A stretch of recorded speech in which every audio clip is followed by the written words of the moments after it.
सतनाम वाहेगुरु साहिब जी। सोरठ महला तीजा घर पहला ते तुकी एक ओंकार सतगुर प्रसाद। भगतां दी सदा तू रखदा हर जीओ। तुर तू रखदा आया प्रहलाद जन तुद राख लए हर जीओ। हर नाख समार पचाया भगतां दी सदा तू रखदा हर जीओ। तुर तू रखदा आया प्रहलाद जन तुद राख लाए हर जीओ। हर नाख मार पचाया गुरमुखा नो प्रतीत है हर जीओ। मन मुख भरम भुलाया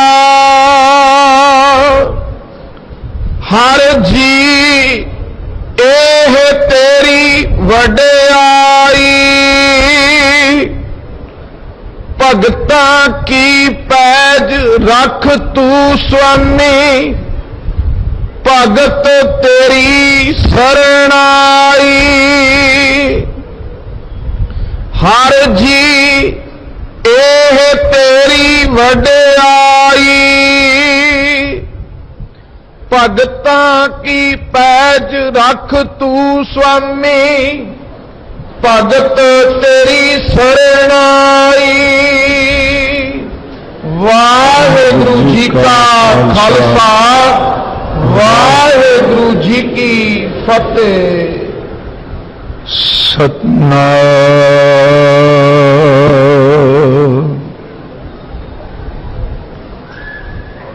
धन वाहेगुरु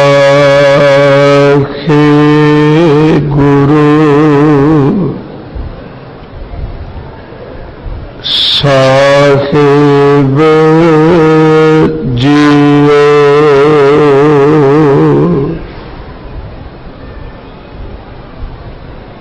सा धरती भई हरियावली जिथे मेरा सतगुर बैठा आए। से जंत भै हरियावले जिनी मेरा सतगुर देखिया जाए। धन धन पिता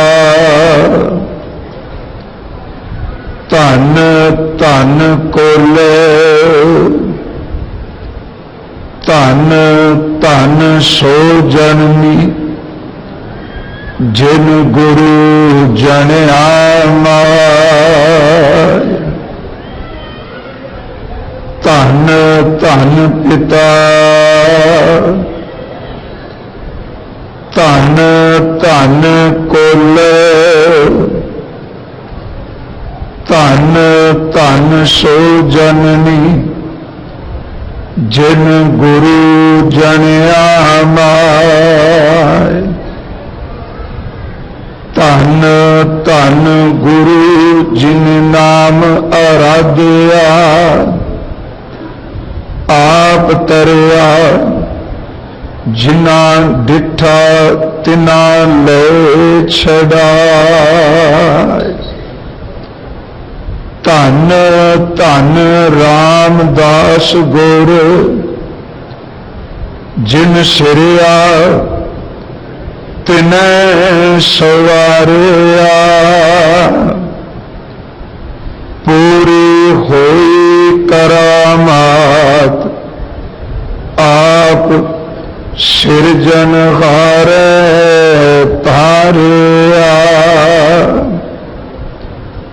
पूरी होई करामात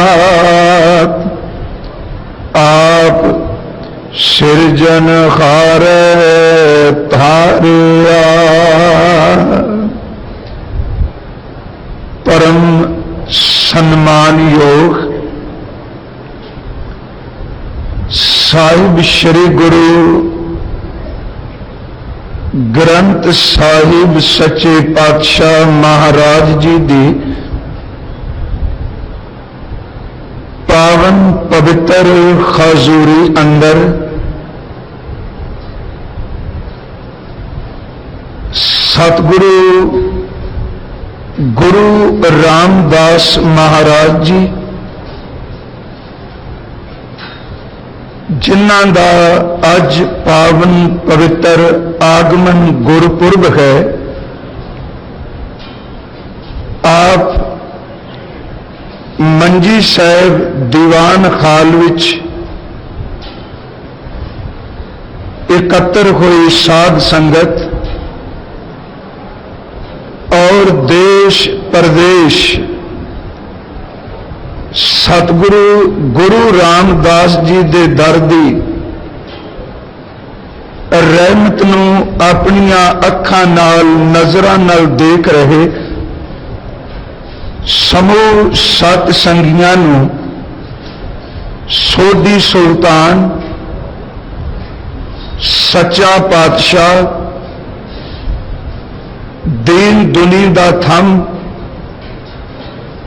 नरंजनी छतर दा मालक सतगुरु गुरु रामदास सच्चा पातशाह हजूर दे आगमन पुरब दी बहुत बहुत वाधाई होवे। अज अमृत वेले सतगुरां ने जो पावन हुक्म समुची मानवता दे कल्याण हित बख्शिश किया है, इस पवित्र शब्द दे अमृत बोल दे उच्चारण करता तीसरे गुरुदेव धन गुरु अमरदास जी महाराज ने राग सोरठ है। आओ पहला जो इस स्थान की रोजाना की मर्यादा है, जो हुक्म गुरुदेव के दर तो आंदा है, उसनों आपां विचार नेखां। हुक्म की संखेप अखरी अर्थां की विचार और सतगुरु गुरु रामदास सच्चे पातशाह आप जी की सिफत तो सलाह कर सकीए, अपनी बख्शिश पारस कला अपनी रहमत विच वरता के आप ही कृपा करके हिरदे की भावना नाल विचार करा लवो। करो कृपा साध संगत जी, प्यार अदब नाल उच्चारण करो जी। सतनाम श्री वाहेगुरु जी। करो बख्शिश, फिर उच्चारण करो जी। सतनाम श्री वाहेगुरु जी। सतनाम वाहेगुरु साहिब जी। सोरठ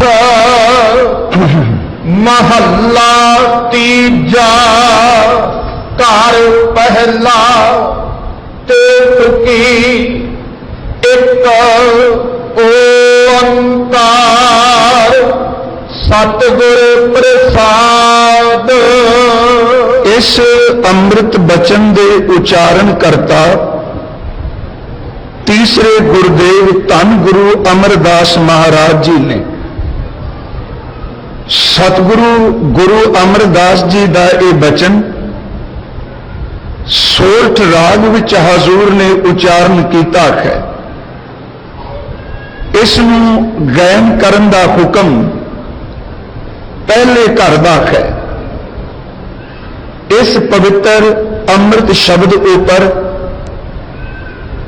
ਇਹ ਵੀ ਸਰਲੇਖ ਹੈ ਤੇ ਤੁਕੀ। ਇਹਦਾ ਭਾਵ ਕਿ ਇਸ ਸ਼ਬਦ ਵਿੱਚ ਜਿਤਨੇ ਪਦੇ ਨੇ ਰਹਾਉ ਦੇ ਬਚਨ ਤੋਂ ਬਿਨਾ ਉਹ ਇੱਕ ਇੱਕ ਪਦੇ ਦੇ ਵਿੱਚ ਤਿੰਨ ਤਿੰਨ ਤੁਕਾਂ ਗੁਰਦੇਵ ਨੇ ਦਰਜ ਕੀਤੀਆਂ। ਆਰੰਭ ਵਿੱਚ ਮੰਗਲ ਕਹਿ ਕੇ ਪਰਿਪੂਰਨ ਪਰਮਾਤਮਾ ਵਾਹਿਗੁਰੂ ਇੱਕ ਹੈ, ਅਦੁੱਤੀ ਹੈ, ਇੱਕ ਰਸ ਵਿਆਪਕ ਹੈ ਤੇ ਉਸ ਤੱਕ ਮਿਲਣ ਦਾ ਵਸੀਲਾ ਜਰੀਆ ਕੇਵਲ ਸਤਿਗੁਰੂ ਦੀ ਕਿਰਪਾ ਅਨੁਗ੍ਰਹਿ ਹੈ। ਇੱਕ ਓੰਕਾਰ ਸਤਿਗੁਰ ਪ੍ਰਸਾਦ, ਉਸ ਪ੍ਰਭੂ ਨੂੰ ਇੱਕ ਸਤਿਗੁਰੂ ਦੀ ਕਿਰਪਾ ਨਾਲ ਹੀ ਪਾਇਆ ਜਾ ਸਕਦਾ ਹੈ। ਭਗਤਾਂ ਦੀ ਸਦਾ ਤੂੰ ਰੱਖਦਾ ਹਰ ਜੀਉ, ਧੁਰ ਤੂੰ ਰੱਖਦਾ ਆਇਆ। ਸਤਿਗੁਰੂ ਗੁਰੂ ਅਮਰਦਾਸ ਮਹਾਰਾਜ ਅੱਜ ਆਰੰਭ ਵਿੱਚ ਬਖਸ਼ਿਸ਼ ਕਰਦੇ ਨੇ, ਹੇ ਅਕਾਲ ਪੁਰਖ ਵਾਹਿਗੁਰੂ ਜੀ, ਪਰਿਪੂਰਨ ਪਰਮੇਸ਼ਵਰ ਜੀ, ਆਦਿ ਕਾਲ ਤੋਂ ਤੇਰੀ ਭਗਤੀ ਕਰਨ ਵਾਲੇ ਭਗਤ ਪੈਦਾ ਹੋਏ ਤੇ ਜਿੱਥੇ ਤੇਰੀ ਭਗਤੀ ਕਰਨ ਵਾਲਿਆਂ ਨੇ ਭਗਤੀ ਕੀਤੀ ਉੱਥੇ ਤੇਰੇ ਭਗਤਾਂ ਦਾ ਵਿਰੋਧ ਕਰਨ ਵਾਲੇ ਨਿੰਦਕ ਦੁਸ਼ਟ ਵੀ ਉਹਨਾਂ ਦੇ ਨਾਲ ਚੱਲਦੇ ਰਹੇ। ਭਗਤਾਂ ਨੇ ਭਾਵਨਾ ਨਾਲ ਕੇਵਲ ਸਿਰਫ ਤੇਰੀ ਬੰਦਗੀ ਕੀਤੀ ਤੇ ਨਿੰਦਕਾਂ ਦੁਸ਼ਟਾਂ ਨੇ ਰੱਜ ਕੇ ਉਹਨਾਂ ਦਾ ਵਿਰੋਧ ਕੀਤਾ। ਉਹਨਾਂ ਨੂੰ ਤਸੀਹੇ ਵੀ ਦਿੱਤੇ, ਉਹਨਾਂ ਉੱਪਰ ਦੋਸ਼ ਆਰੋਪਣ ਵੀ ਕੀਤੇ, ਉਹਨਾਂ ਨੂੰ ਪਿੰਡਾਂ ਸ਼ਹਿਰਾਂ ਵਿੱਚੋਂ ਖਦੇੜਨ ਦਾ ਯਤਨ ਵੀ ਕੀਤਾ, ਉਹਨਾਂ ਨੂੰ ਧਰਮ ਅਸਥਾਨ ਤੇ ਗਿਆਨ ਨੂੰ ਅਖੌਤੀ ਧਾਰਮਿਕ ਆਗੂਆਂ ਨੇ ਧੱਕੇ ਮਾਰਨ ਦਾ ਯਤਨ ਵੀ ਕੀਤਾ ਔਰ ਧੱਕੇ ਮਾਰੇ ਵੀ। ਪਰ ਹੇ ਅਕਾਲ ਪੁਰਖ ਵਾਹਿਗੁਰੂ ਜੀ, ਭਗਤਾਂ ਦੀ ਤੂੰ ਸਦਾ, ਭਗਤਾਂ ਦੀ ਸਦਾ ਤੂੰ ਰੱਖਦਾ ਹਰ ਜੀਓ, ਧੁਰ ਤੂੰ ਰੱਖਦਾ ਆਇਆ। ਆਦਿ ਕਾਲ ਤੋਂ ਧੁਰ ਤੋਂ ਹੀ ਆਪਣੀ ਭਗਤੀ ਕਰਨ ਵਾਲੇ ਭਗਤਾਂ ਦੀ ਆਪ ਇੱਜ਼ਤ ਪੱਤ ਰੱਖਦੇ ਆਏ ਹੋ। ਪ੍ਰਹਿਲਾਦ ਜਾਨਾ ਤੁਧ ਰਾਖ ਲਾਏ ਹਰ ਜੀਉ, ਹਰ ਨਾਖਸ ਮਾਰ ਪਚਾਇਆ। ਅੱਗੇ ਧੰਨ ਗੁਰੂ ਅਮਰਦਾਸ ਮਹਾਰਾਜ ਇੱਕ ਭਗਤ ਦਾ ਖਵਾਲਾ ਦਿੰਦੇ ਨੇ ਉਦਾਹਰਨ ਵਜੋਂ। ਕਹਿਣ ਲੱਗੇ ਪ੍ਰਹਿਲਾਦ ਨੇ ਪ੍ਰਭੂ ਆਪ ਜੀ ਦੀ ਭਗਤੀ ਕੀਤੀ ਪਰ ਉਸ ਉੱਪਰ ਆਪਣਿਆਂ ਨੇ, ਆਪਣੇ ਪਰਿਵਾਰ ਨੇ, ਆਪਣੇ ਮਾਂ-ਬਾਪ ਨੇ ਹੀ ਜ਼ੁਲਮ ਕੀਤਾ। ਪਰ ਤੁਸੀਂ ਉਸ ਆਪਣੇ ਭਗਤ ਨੂੰ, ਪ੍ਰਹਿਲਾਦ ਨੂੰ ਰੱਖ ਲਿਆ ਤੇ ਦੁਸ਼ਟ ਬਿਰਤੀ ਵਾਲਾ ਜੋ ਹਰਨਾਕਸ਼ ਹੈ ਉਸ ਨੂੰ ਪਰਮਾਤਮਾ ਜੀ ਤੁਸੀਂ ਮਾਰ ਪਚਾਇਆ ਹੈ। ਇਸ ਦੇ ਵਿਚਾਰ ਦੇ ਆਰੰਭ ਵਿੱਚ ਕੁਝ ਬੇਨਤੀਆਂ ਬਾਣੀ ਵਿੱਚੋਂ ਦਾਸ ਕਰਨੀਆਂ ਚਾਹੇਗਾ। ਗੁਰੂ ਗ੍ਰੰਥ ਸਾਹਿਬ ਦੀ ਪਵਿੱਤਰ ਗੁਰਬਾਣੀ ਵਿੱਚ ਪਰਮਾਤਮਾ ਨੂੰ ਇਬਾਦਤ, ਪਰਮਾਤਮਾ ਦੀ ਭਗਤੀ ਕਰਨ ਵਾਲੇ ਉਹਨਾਂ ਨੂੰ ਬੜੇ ਪਵਿੱਤਰ ਨਾਵਾਂ ਦੇ ਨਾਲ ਸੰਬੋਧਿਤ ਕੀਤਾ ਗਿਆ ਹੈ। ਜਿਵੇਂ ਸੱਚ ਨੂੰ ਜ਼ਿੰਦਗੀ 'ਚ ਧਾਰਨ ਕਰਨ ਵਾਲੇ, ਸਿਮਰਨ ਵਿੱਚ ਜੀਵਨ ਬਤੀਤ ਕਰਨ ਲੱਗੇ ਵਾਲੇ ਉਹਨਾਂ ਲਈ ਸੰਤ ਸ਼ਬਦ ਵੀ ਵਰਤਿਆ। ਜਿਨ੍ਹਾਂ ਨੇ ਆਪਣੀ ਜ਼ਿੰਦਗੀ ਨੂੰ ਸਾਧ ਲਿਆ, ਮਨ ਨੂੰ ਸਾਧ ਲਿਆ, ਪ੍ਰਭੂ ਪ੍ਰੇਮ ਵਿੱਚ ਭਿੱਜ ਗਏ, ਉਹਨਾਂ ਲਈ ਸ਼ਬਦ ਸਾਧ ਵੀ ਵਰਤਿਆ। ਜਿਨ੍ਹਾਂ ਨੂੰ ਬ੍ਰਹਮ ਦਾ ਗਿਆਨ ਹੋ ਗਿਆ ਉਹਨਾਂ ਲਈ ਸ਼ਬਦ ਬ੍ਰਹਮ ਗਿਆਨੀ ਵੀ ਵਰਤਿਆ। ਜਿਨ੍ਹਾਂ ਨੇ ਗੁਰੂ ਦੇ ਸਨਮੁਖ ਹੋ ਕੇ ਗੁਰੂ ਦੀ ਮੱਤ ਲੈ ਲਈ ਉਹਨਾਂ ਲਈ ਸ਼ਬਦ ਗੁਰਮੁਖ ਵੀ ਵਰਤਿਆ। ਇਸੇ ਤਰ੍ਹਾਂ ਗੁਰੂ ਗ੍ਰੰਥ ਸਾਹਿਬ ਦੀ ਬਾਣੀ ਵਿੱਚ ਪਰਮਾਤਮਾ ਦੀ ਭਗਤੀ ਕਰਨ ਵਾਲਿਆਂ ਲਈ ਸ਼ਬਦ ਗੁਰਦੇਵ ਨੇ ਭਗਤ ਵਰਤਿਆ ਹੈ। ਪਹਿਲੀ ਬੇਨਤੀ ਹੈ ਵੀ ਭਗਤ ਦੀ ਪਰਿਭਾਸ਼ਾ ਕੀ ਹੈ ਬਾਣੀ ਦੇ ਅਨੁਸਾਰ। ਭਗਤ ਦਾ ਜੀਵਨ ਕੀ ਹੈ, ਕਿਸ ਨੂੰ ਭਗਤ ਕਿਹਾ ਜਾਂਦਾ ਹੈ। ਸਤਿਗੁਰੂ ਗੁਰੂ ਗ੍ਰੰਥ ਸਾਹਿਬ ਵਿੱਚ ਬਾਬਾ ਫਰੀਦ ਸਾਹਿਬ ਜੀ ਦਾ ਇੱਕ ਸ਼ਲੋਕ ਹੈ। ਉਹਨਾਂ ਨੇ ਭਗਤੀ ਕਰਨ ਵਾਲੇ ਦੇ ਜੀਵਨ ਦੇ 3 ਮਹਾਨ ਗੁਣ ਉਸ ਸ਼ਲੋਕ ਦੇ ਅੰਦਰ ਦਰਜ ਕੀਤੇ। ਜਿਸ ਅੰਦਰ ਉਹ 3 ਗੁਣ ਨੇ ਉਹ ਪਰਮਾਤਮਾ ਦਾ ਭਗਤ ਹੈ। ਸਭ ਤੋਂ ਪਹਿਲਾਂ ਉਹਦੇ ਕੋਲ ਗੁਣ ਇਹ ਹੈ ਕਿ उस कोल मत है, अकल उस कोल बहुत ज्यादा है, पर सच ये कि अकल होने के बावजूद, मत उच्ची होने के बावजूद वो अपनी मत का खंगता च पलटावा नहीं करता, सिर्फ एक न्याणे की तरह ही प्रभु के दर पे जुड़ता है। दूसरा, ਉਹਦੇ ਕੋਲ ताकत, ਉਹਦੇ ਕੋਲ शक्ति बल है, पर उस ताकत ਨੂੰ अपने अंदर वो जड़ के बैठता है। तीसरा, कि भगती करने वाला उस कोल भावें थोड़ी तो थोड़ी वस्तु भी होवे, उसका हिरदा इन्ना निमर, इन्ना पिघलिया होया, इन्ना परोपकारी है कि वो एक तिल भी लोड़वंदां नूं वंड के छिका दिंदा है। गुरु ग्रंथ साहिब की बाणी विच भगत के 3 गुण दर्शांदियां हजूर ने फरमाया कि मत खुंदी होए इयाना, तान खुंदा होए निताना। क्योंकि अज दे सारे इस बचन विच एक पासे भगत की उपमा है ते दूसरे पासे मनमुख अहंकारी बेप्रतीतियां का जिक्र है। भगत किवें शोभा का पात्र बन जाता है तो मनमुख बंदा किवें भौंक भौंक के अपनी जिंदगी तबाह कर जाता है। सतगुरु ने शब्द बाणी च अज वरते भौंक मोए बोलाई। बेनती करा, भगत का पहला लक्षण है मत खुंदी होए इयाना, तान खुंदे होए निताना। अण खुंदे आप वंडाए, कोई ऐसा भगत सदाए जिहदे जीवन विच 3 गुण ने। इस तो अगली बेनती मैं करा, एक असी गुरुदेव की पवित्र पौड़ी पढ़ने आनंद साहिब विच, मेरा ख्याल है नितनेम करने वाले गुरसिखां नूं उस पौड़ी जबानी चेते होनी। हजूर ने कहा भगत का रस्ता संसारियां वाला नहीं। संसारी बंदे नूं एक तां जीव का चस्का नहीं छड्डदा, पर भगती करने वाला केवल रब के नाम का रस मानदा है, वो जीव के चस्के तो ऊपर है, दुनियावी रसां का जिहड़ा चस्का है। दूसरी गल, आम संसारी बंदा उहनूं मन का लालच नहीं त्यागदा, पर भगती करने वाला वो लालच नूं भी अपनी जिंदगी विचों त्याग चुका है। तीसरी गल कि दुनियावी बंदा केवल बोलना ज्यादा जानता है, सुनना घट जानता है, पर भगती करने वाला केवल खामोश रहिंदा है। ओदी खामोशी, ओदी चुप दे अंदर भी केवल परमात्मा का चिंतन ही चढ़दा। सतगुरु ने भगत के जीवन नूं निरूपण करदिआं आनंद साहिब की बाणी च बख्शिश कीती कि भगतां की चाल निराली। चाल का आखिरी अर्थ फिजिकल शरीरक चाल नहीं, तन की पैरों की चाल नहीं, लत्तां की चाल नहीं।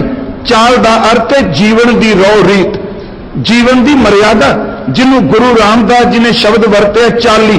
गुरसिख मीत चलो गुर चाली, मर्यादा। भगतां की चाल निराली, चाला निराली भगतां केरी बिखम मार्ग चलना। लब लोभ अहंकार पद तृष्णा, बहुत ना ही बोलना। ना लब का अर्थ भावें असी लालच करने, पर प्रोफैसर साहिब सिंह तकरीबन जिथे लब शब्द हुंदा है ना, ये अर्थ वो जीव का चस्का कर दे। बाणी च कह भी हुंदा लब कुत्ता, क्योंकि मैं उस दिन अर्ज की कुत्ते नूं खड्डी चूंडण का एक स्वाद पै जाता है। लब का अर्थ है जीव के चस्के, ते लाल लोभ का अर्थ पदार्थां की तांग, पदार्थां की इच्छा। लब लोभ अहंकार तज तृष्णा, बहुत ना ही बोलना। खलियों तिखी वालों निकी, पर यह रस्ता सौखा नहीं। प्यारियों मैं बेनती करा, भगत का पहरावा पा के रीस करनी सौखी जे, भगत वर्गियां अखां बंद करनियां सौखियां जे। भगत वर्गा ऐसता ऐसता जबानी बोलना सौखा है, पर अंदरों कमाई करनी इस तरह कि जिवें खंडे की धार उत्ते चलना होवे। साडी तां जीव का चस्का ही अदे नहीं छोड़ता पे, बाकी सूखम वासना किते जा रही। लब लोभ अहंकार तृष्णा, बहुत ना ही बोलना।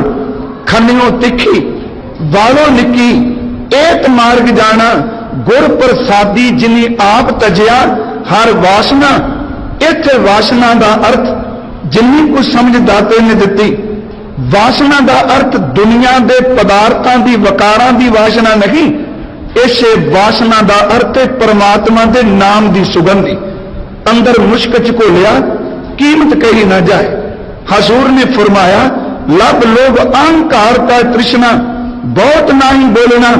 खनियो तिखी वालो निकी एक मार्ग जाना, गुर प्रसादी जिनी आप तजिया, हर वासना समानी, कह नानक चाल भगता जुगो जुग निराली। एक बेनती होर मैं कर दिया, देखो हिंदुस्तान अंदर वर्ण वंड बड़ा समा प्रचलित रही, कई रूढ़ीवादी लोग अज भी उस पासे बड़े प्रवृत्त ने, जिवें वर्ण वंड चार हिस्सिਆਂ ਵਿੱਚ एक मनुखता ਨੂੰ ਵੰਡ ਦਿੱਤਾ ਗਿਆ, खत्री ब्राह्मण शूद्र ते वैश्य चार वर्ण ने। उंज वैसे वर्ण का अर्थ रंग भी हुंदा है कि रंग के आधार ते, पर चार वर्ण बना दिते। इत्थों तक कि शूद्र ਲਈ लिख दिता गया कि उन्होंने परमात्मा की भगती करने का कोई हक नहीं। कला मैं अपने को नहीं, गुरु ग्रंथ साहिब चो शब्द है कि जिस दिन एक भगत मंदिर भी जाता है तो उसकी नीवी जात जान के उच्ची जात वाले उन्होंने मंदिर विचों धक्के मारते हैं, जिन्हों मंदिर विच पैर रखने की इजाजत नहीं, उन्होंने भगती करने की कितने इजाजत होगी। पर गुरमत ने एक नवेकड़ा बन दिता, कह लगे भगती का अधिकार हर बंदे का जमांदरू अधिकार है।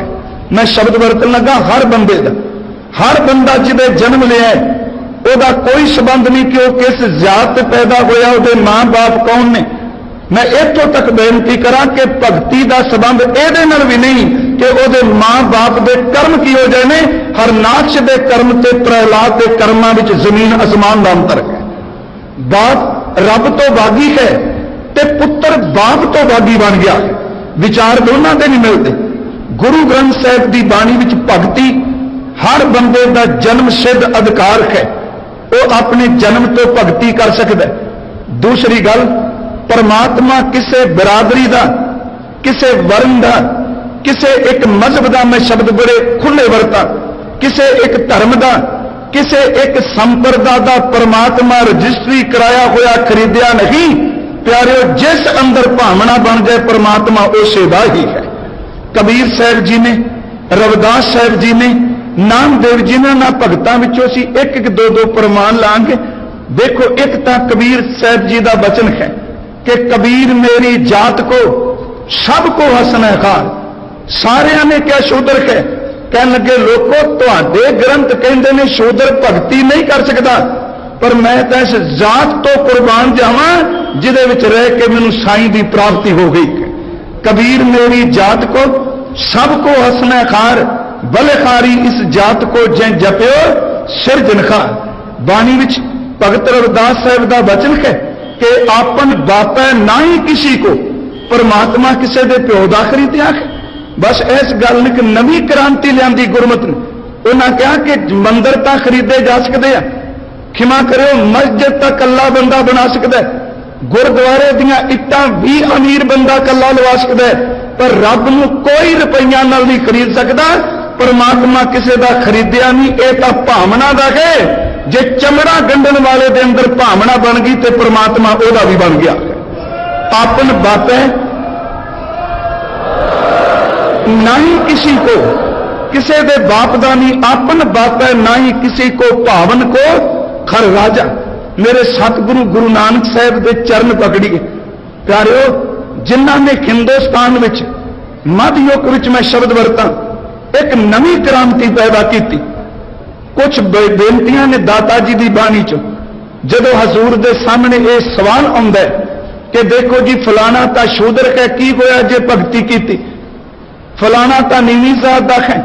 गुरु साहब ने एक दलील दी, कह लगे ए उच्ची जात वालिया, मैं तेरे सामने कुछ अपने वालों ख्याल रखन लगा, मेरी इस दलील का उत्तर दे सकने। कह लगा जी की हजूर कहने भगती भावें नीवी जात विच पैदा करके भी कोई करे, वो नीवी जात वाला भी पूजन योग हो जाता है। उन्हें कहा जी ये किवें? सतगुरु ने दलील दी, कह लगे केसर बड़ा कीमती है, पर केसर सारियां दे तन उत्ते चढ़दा है। केसर ने कदी कहा मैं शूद्र दे तन ते नहीं जाना। केसर ने कहा कि मैं कदी जेड़ा गरीब बंदा है ਉਹਦੇ तन तक नहीं जाना। केसर सारियां दे तन ते चढ़दा है। आ फुल देखो तुसी अज गुरु साहब दे दरबार भी सजाए ने, पर कदी किसे पूछया फुल किन्ने पैदा कीते, ये किदे खत विचों आए, वो माली कौन से, उसकी जात की सी? सच एवे फुल किते भी उग्या होवे वो सारियां थावां ते प्रवान है। तीसरी बेनती सतगुरु बचन करते हैं कि मिर्ग दे नाभि विचों नापा कस्तूरी दा कढ़िया, पर कभी किसी ने पूछा कि जिन्हें मिर्ग दे पेट नूं चीरिया उहदी जात की सी, जिन्हें नापा कढ़ के लियांदा उहदी जात की सी। इको गल मिर्ग दी कस्तूरी लभण दी देरे ते उच्ची जात वाले भी तरले लेंदे ने जिन्ने मर्जी पैसे ले लो पर नापा मैनू दे दे। बेनती करा केसर प्रवान है, खिड़िया फुल प्रवान है, मिर्ग दी नाभि चो निकली कस्तूरी प्रवान है। असी सोना साडे दुनियादार लोग असी पाने हां, पर मैं बेनती करा जिद्दन सुनार वीर कोल सोना खरीदन जाओ कभी नहीं वो कहता कि आ सोना इन्ने रुपये घट रहे के तोले का, क्योंकि शोदर दियां बावां विचों आया। सोना शोदर पाए ते सोना भावें कोई अमीर पाए, सोना सारियां थावां ते इको जिहा प्रवान है। चंदन जेड़ा ओदे नेड़े लंघो वो महक देगा। खजूर ने क्या भलियो जिन्हें फुल कस्तूरी सोना चंदन ये सारियां थावां ते प्रवान ने। परमात्मा की भगती करने वाला भगत इत्थे भी प्रवान ते रब की दरगाह विच भी प्रवान है, उहदे ते कोई तर्क नहीं। सतगुरु के बचन ने केसर कुसम मिर्ग मैं खरना। मैं एक बेनती पिछले साल भी की सी, मैं तुहाडे जज्बे की कदर करना तो मेरा चित करता हुंदा मैं टाइम विच जिन्नी को वध तो वध मेरी सेवा ये लाई गुरु ने, मैं वध तो वध तुहानूं सुना सकां, पर तुसीं थोड़ा जिहा जकारे ते गुरेज करिया करो क्योंकि ये टाइम काफी जाता है। पर मैं तुहाडे जज्बात का तह दिलों ऋणी हां। सतगुरु ने फरमाया केसर कुसम मिर्ग मैं खरना।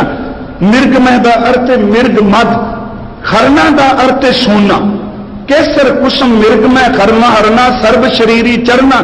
चंदन भगता जोत अनेकी सरदे परमल करना।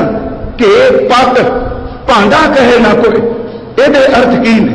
पुरातन समय जिहड़ा घ्यो सी कच्चे चमड़े के बने कोई कुप्पियां विच पा के लोग वेचण जाते सन।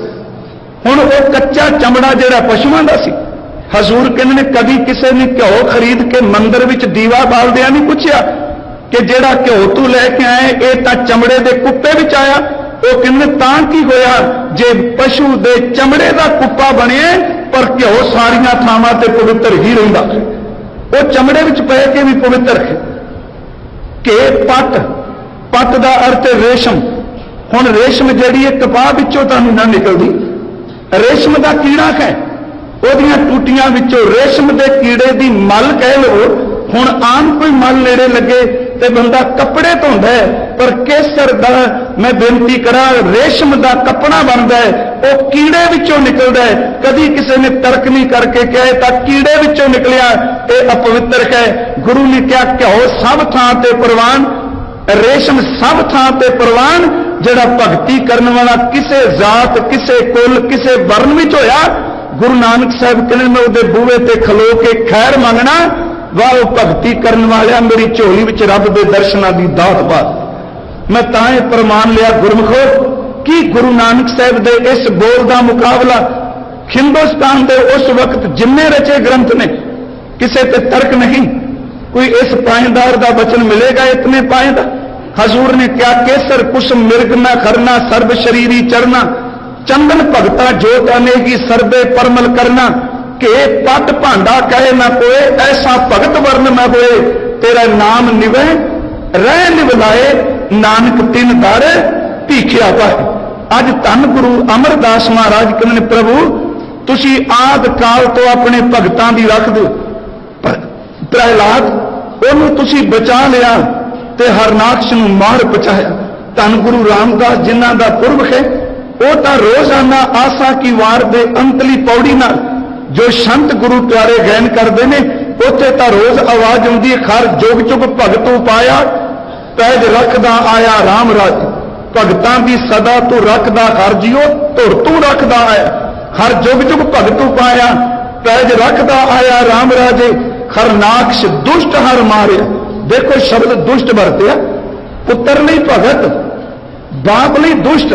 हरनाक्ष दुष्ट हर मारिया। प्रहलाद तराया अहंकारियां निंदका पिठ दे। एक उस भगत का हवाला दे दिता जिन्हां दी बाणी गुरु ग्रंथ साहिब च दर्ज है। ਅਹੰਕਾਰੀਆਂ ਨਿੰਦਕਾਂ ਪਿੱਠ ਦੇ ਨਾਮਦੇਵ ਮੁਖ ਲਾਇਆ। ਹਜ਼ੂਰ ਕਹਿੰਦੇ ਨੇ ਨਾਮਦੇਵ ਨੂੰ ਮੁਖ ਨਾ ਲਾ ਲਿਆ, ਪਰ ਧਰਮ ਦੇ ਵਿੱਚ ਕਰਮਾਂ ਦਾ ਖੰਕਾਰ ਕਰਨ ਵਾਲੇ ਪੰਡਿਤ, ਉਹਨਾਂ ਵੱਲ ਮੰਦਰ ਦੀ ਵੀ ਪਿੱਠ ਹੋ ਗਈ, ਮੰਦਰ ਵੀ ਉਹਨਾਂ ਵਾਲੇ ਪਾਸੇ ਮੂੰਹ ਨਹੀਂ ਕੀਤਾ। ਮੈਂ ਬੇਨਤੀ ਕਰਾਂਗਾ ਕਿ ਭਗਤੀ ਕਰਨ ਵਾਲਾ ਸਦੀਵ ਕਾਲ ਆਦਿ ਕਾਲ ਤੋਂ ਪਰਮਾਤਮਾ ਆਪਣੇ ਭਗਤਾਂ ਦੀ ਰੱਖਦਾ ਹੈ। ਪ੍ਰਹਿਲਾਦ ਵਰਗੇ ਸੇਵਕ ਉਹਨੇ ਬਚਾ ਲਏ, ਹਰਨਾਕਸ਼ ਵਰਗੇ ਦੁਸ਼ਟਾਂ ਨੂੰ ਉਹਨੇ ਮਾਰ ਪਚਾਇਆ ਹੈ। ਗੁਰਮੁਖਾਂ ਨੂੰ ਪ੍ਰਤੀਤ ਹੈ ਹਰ ਜੀਉ, ਮਨਮੁਖ ਭਰਮ ਭੁਲਾਇਆ। ਗੁਰੂ ਦੇ ਸਨਮੁਖ ਰਹਿਣ ਵਾਲਾ, ਭਗਤੀ ਕਰਨ ਵਾਲਾ, ਸੱਚੀ ਗੱਲ ਨੂੰ ਸਭ ਤੋਂ ਵੱਡੀ ਪ੍ਰਤੀਤ ਦਾ ਅਰਥ ਕਰੀਏ ਭਰੋਸਾ। ਮੈਂ ਬੇਨਤੀ ਕਰਾਂ, ਕਈ ਵਾਰੀ ਪ੍ਰੀਤ ਹੁੰਦੀ ਜੇ ਪਰ ਪ੍ਰਤੀਤ ਨਾ ਹੋਵੇ ਤੇ ਪ੍ਰੀਤ ਦੀਆਂ ਤੰਦਾਂ ਵੀ ਟੁੱਟ ਜਾਂਦੀਆਂ। ਜਿਹੜੀ ਪ੍ਰਤੀਤ ਹੈ ਨਾ, ਭਰੋਸਾ ਹੈ, ਉਹ ਇੰਨਾ ਵੱਡੀ ਬਖਸ਼ਿਸ਼ ਹੈ ਕਿ ਦੁਨੀਆ ਸਾਰੀ ਇੱਕ ਪਾਸੇ ਹੋ ਜਾਏ, ਪਰ ਪ੍ਰਤੀਤ ਵਾਲੇ ਨੂੰ ਕਦੀ ਉਹਦੇ ਪੈਰਾਂ ਤੋਂ ਕੋਈ ਖਲਾ ਨਹੀਂ ਸਕਿਆ। ਬੇਨਤੀ ਕਰਾਂਗਾ, ਗੁਰਮੁਖ ਨੂੰ ਪ੍ਰਤੀਤ ਹੈ, ਭਰੋਸਾ ਹੈ ਆਪਣੇ ਮਾਲਕ ਤੇ। ਮਨਮੁਖ ਬੰਦਾ ਜਿਹੜਾ ਹੈ ਉਹ ਭਟਕਣਾ ਵਿੱਚ ਪਿਆ ਹੈ। ਹਰ ਜੀ ਇਹ ਤੇਰੀ ਵਡਿਆਈ, ਭਗਤਾਂ ਕੀ ਪੈਜ ਰੱਖ ਤੂੰ ਸੁਆਮੀ, ਭਗਤ ਤੇਰੀ ਸਰਣਾਈ। ਇਹ ਖਰੀ ਪਰਮਾਤਮਾ ਵਾਹਿਗੁਰੂ ਜੀ, ਇਹ ਤੁਹਾਡੀ ਹੀ ਵਡਿਆਈ ਹੈ ਭਗਤਾਂ ਨੂੰ ਰੱਖਣਾ। ਜਦੋਂ ਭਗਤ ਦੀ ਪਰਮਾਤਮਾ ਰੱਖਦਾ ਹੈ ਨਾ, ਚੇਤੇ ਰੱਖਿਓ, ਭਗਤ ਦੀ ਇੱਜ਼ਤ ਤਾਂ ਬਣਦੀ ਹੈ, ਫਿਰ ਰੱਬ ਦੀ ਵੀ ਜੈ ਜੈਕਾਰ ਹੁੰਦੀ। ਇਹ ਪੰਡਿਆ ਮੋਕੋ ਢੇਡ ਕਹਿਤ ਹੈ, ਤੇਰੀ ਪੈਜ ਪਛਾਉਂਦੀ ਹੋਏਗਾ।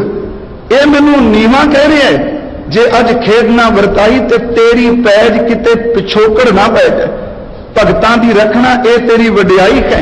ਖੇ ਮੇਰੇ ਮਾਲਕ, ਸਾਰੀ ਭਗਤੀ ਕਰਨ ਵਾਲੇ ਭਗਤ ਆਪ ਜੀ ਦੀ ਚਰਨ ਸ਼ਰਨ ਵਿੱਚ ਹਨ।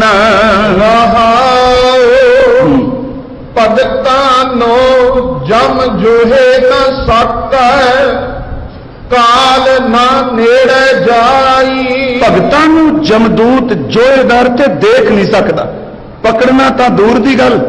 ਭਗਤ ਨੂੰ ਕਦੀ ਅੱਖ ਖੋਲ ਕੇ ਜਮਦੂਤ ਨਹੀਂ ਦੇਖਦਾ, ਉਹ ਭਗਤ ਦੇ ਨਜ਼ਦੀਕ ਨਹੀਂ ਜਾਂਦਾ। ਕੇਵਲ ਰਾਮ ਨਾਮ ਮਨ ਵਸਿਆ, ਨਾਮੇ ਹੀ ਮੁਕਤ ਪਾਈ। ਭਗਤ ਦੇ ਹਿਰਦੇ ਵਿੱਚ ਕੇਵਲ ਪ੍ਰਭੂ ਦਾ ਨਾਮ ਹੈ। ਕਿਵੇਂ ਉੱਥੇ ਜਮਦੂਤ ਆਏਗਾ? ਤੇ ਨਾਮ ਜਪ ਜਪ ਕੇ ਉਹਨਾਂ ਮੁਕਤੀ ਪ੍ਰਾਪਤ ਕੀਤੀ ਹੈ। ਨਿਤ ਸਿੱਧ ਸਭ ਭਗਤਾਂ ਚਰਣੀ ਲਾਗੀ, ਗੁਰ ਕੈ ਸਹਿਜ ਸੁਭਾਈ। ਗੁਰੂ ਜੀ ਨੂੰ ਪਿਆਰ ਕੀਤਾ ਭਗਤਾਂ ਨੇ, ਸ਼ਬਦ ਦੇ ਪਿਆਰ ਵਿੱਚ ਡੁੱਬੇ, ਤੇ ਜਿੰਨੀਆਂ ਰਿੱਧੀਆਂ ਸਿੱਧੀਆਂ ਨੇ ਉਹ ਭਗਤਾਂ ਦੇ ਚਰਨਾਂ ਵਿੱਚ ਆ ਗਈਆਂ ਹਨ। ਮਨ ਮੁਖਾਂ ਨੂੰ ਪ੍ਰਤੀਤ ਨਾ ਆਵਈ, ਅੰਤਰ ਲੋਕ ਸੁਆਓ। ਮਨਮੁਖ ਬੰਦੇ ਨੂੰ ਭਰੋਸਾ ਨਹੀਂ, ਪ੍ਰਤੀਤ ਨਹੀਂ। ਅੱਜ ਵੀ ਅਸੀਂ ਦੇਖਦੇ ਹਾਂ ਨਾ, ਜਦੋਂ ਸ਼ਰਧਾ ਪ੍ਰਤੀਤ ਦੀ ਗੱਲ ਚੱਲਦੀ ਏ, ਅਸੀਂ ਕਹਿਣ ਲੱਗ ਪੈਂਦੇ ਹਾਂ ਹੋ ਸਕਦਾ ਹੈ, ਸਾਇੰਸ ਨਹੀਂ ਇਹਨੂੰ ਮੰਨਦੀ ਪਈ, ਫਲਾਣਾ ਨਹੀਂ ਇਹਨੂੰ ਮੰਨਦਾ ਪਿਆ। ਚੇਤੇ ਰੱਖੋ, ਬਹੁਤ ਦੁਨੀਆ ਦਾ ਹਿੱਸਾ ਹੈ ਜਿਹੜਾ ਰੱਬ ਨੂੰ ਨਹੀਂ ਮੰਨਦਾ, ਪਰ ਆਪਾਂ ਉਹਨਾਂ ਪਿੱਛੇ ਲੱਗ ਕੇ ਨਹੀਂ ਕਹਿਣਾ ਕਿ ਗਿਣਤੀ ਰੱਬ ਨੂੰ ਮੰਨਣ ਵਾਲਿਆਂ ਦੀ ਘੱਟ ਹੈ, ਨਾ ਮੰਨਣ ਵਾਲਿਆਂ ਦੀ ਜ਼ਿਆਦੀ, ਅਸੀਂ ਉਹਨਾਂ ਦੀ ਗੱਲ ਮੰਨ ਲਈ। ਪ੍ਰਤੀਤ ਦਾ ਅਰਥ ਹੈ ਤੇਰਾ ਗੁਰੂ ਕੀ ਕਹਿੰਦਾ ਹੈ, ਪ੍ਰਤੀਤ ਦਾ ਅਰਥ ਹੈ ਤੇਰੇ ਮੁਰਸ਼ਿਦ ਦਾ ਕੀ ਹੁਕਮ ਹੈ। ਪ੍ਰਤੀਤ ਦਾ ਅਰਥ ਹੈ ਕੇਵਲ ਆਪਣੇ ਮਾਲਕ ਤੇ ਭਰੋਸਾ ਰੱਖਣਾ। ਗੁਰਮੁਖ ਜਿਹੜਾ ਉਹਨੂੰ ਰੱਬ ਤੇ ਪ੍ਰਤੀਤ ਹੈ, ਤੇ ਮਨਮੁਖ ਜਿਹੜਾ ਉਹ ਭਰਮਣ ਵਿੱਚ ਭਟਕਿਆ ਹੋਇਆ ਹੈ।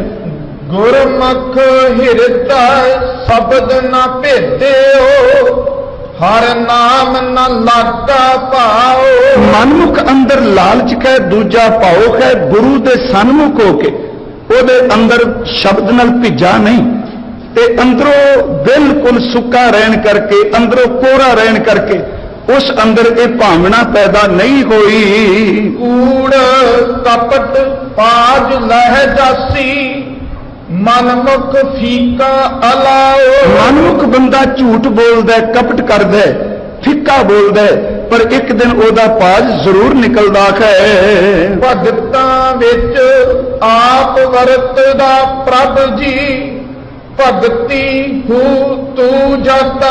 ਭਗਤਾਂ ਵਿੱਚ ਪਰਿਪੂਰਨ ਪਰਮਾਤਮਾ ਆਪ ਵਰਦੇ ਨੇ ਤੇ ਭਗਤੀ ਕਰਨ ਵਾਲੇ ਭਗਤਾਂ ਨੇ ਹੀ ਪਰਿਪੂਰਨ ਪਰਮਾਤਮਾ ਨੂੰ ਜਾਣਿਆ ਹੈ। ਮਾਇਆ ਮੋਹ ਸਭ ਲੋਪ ਹੈ ਤੇਰੀ, ਤੂੰ ਇੱਕ ਪੁਰਖ ਵਿਧਾਤਾ। हे ਪ੍ਰਭੂ, ਇਸ ਸੰਸਾਰ ਵਿੱਚ ਮਾਇਆ ਦਾ ਮੋਹ ਤੇਰਾ ਪੈਦਾ ਕੀਤਾ ਹੈ, ਪਰ ਸਭ ਨੂੰ ਰਿਜ਼ਕ ਦੇਣ ਵਾਲਾ ਪੁਰਖ ਵਿਧਾਤਾ ਪਰਿਪੂਰਨ ਵੈਗੁਰੂ ਆਪ ਹੈ। ਓ ਮੈਂ ਮਾਰ ਮਨਸਾ ਮਨ ਹੈ ਸਮਾਣੀ, ਗੁਰ ਕੈ ਸ਼ਬਦ ਪਛਾਤਾ। ਜਿਨ੍ਹਾਂ ਨੇ ਗੁਰੂ ਦੇ ਸ਼ਬਦ ਦੀ ਕਮਾਈ ਕੀਤੀ, ਉਹਨਾਂ ਨੇ ਆਪਣੇ ਅੰਦਰੋਂ ਖੌਮੇ ਮਾਰ ਲਏ। ਉਹਨਾਂ ਦੇ ਮਨ ਦੇ ਜਿੰਨੇ ਫੁਰਨੇ ਨੇ, ਵਾਸਨਾਵਾਂ ਨੇ, ਉਹ ਸ਼ਾਂਤ ਹੋਈਆਂ ਹਨ। ਅਚਿੰਤ ਕੰਮ ਕਰਹਿ ਪ੍ਰਭ ਤਿਨ ਕੇ, ਜਿਨ ਹਰ ਕਾ ਨਾਮ ਪਿਆਰਾ। ਅਚਿੰਤ ਦਾ ਅਰਥ ਹੈ ਜਿਹਨੂੰ ਕੋਈ ਚਿੰਤਾ ਨਹੀਂ, ਜਿਨ੍ਹਾਂ ਨੂੰ ਪਰਮਾਤਮਾ ਦਾ ਨਾਮ ਪਿਆਰਾ ਲੱਗਾ।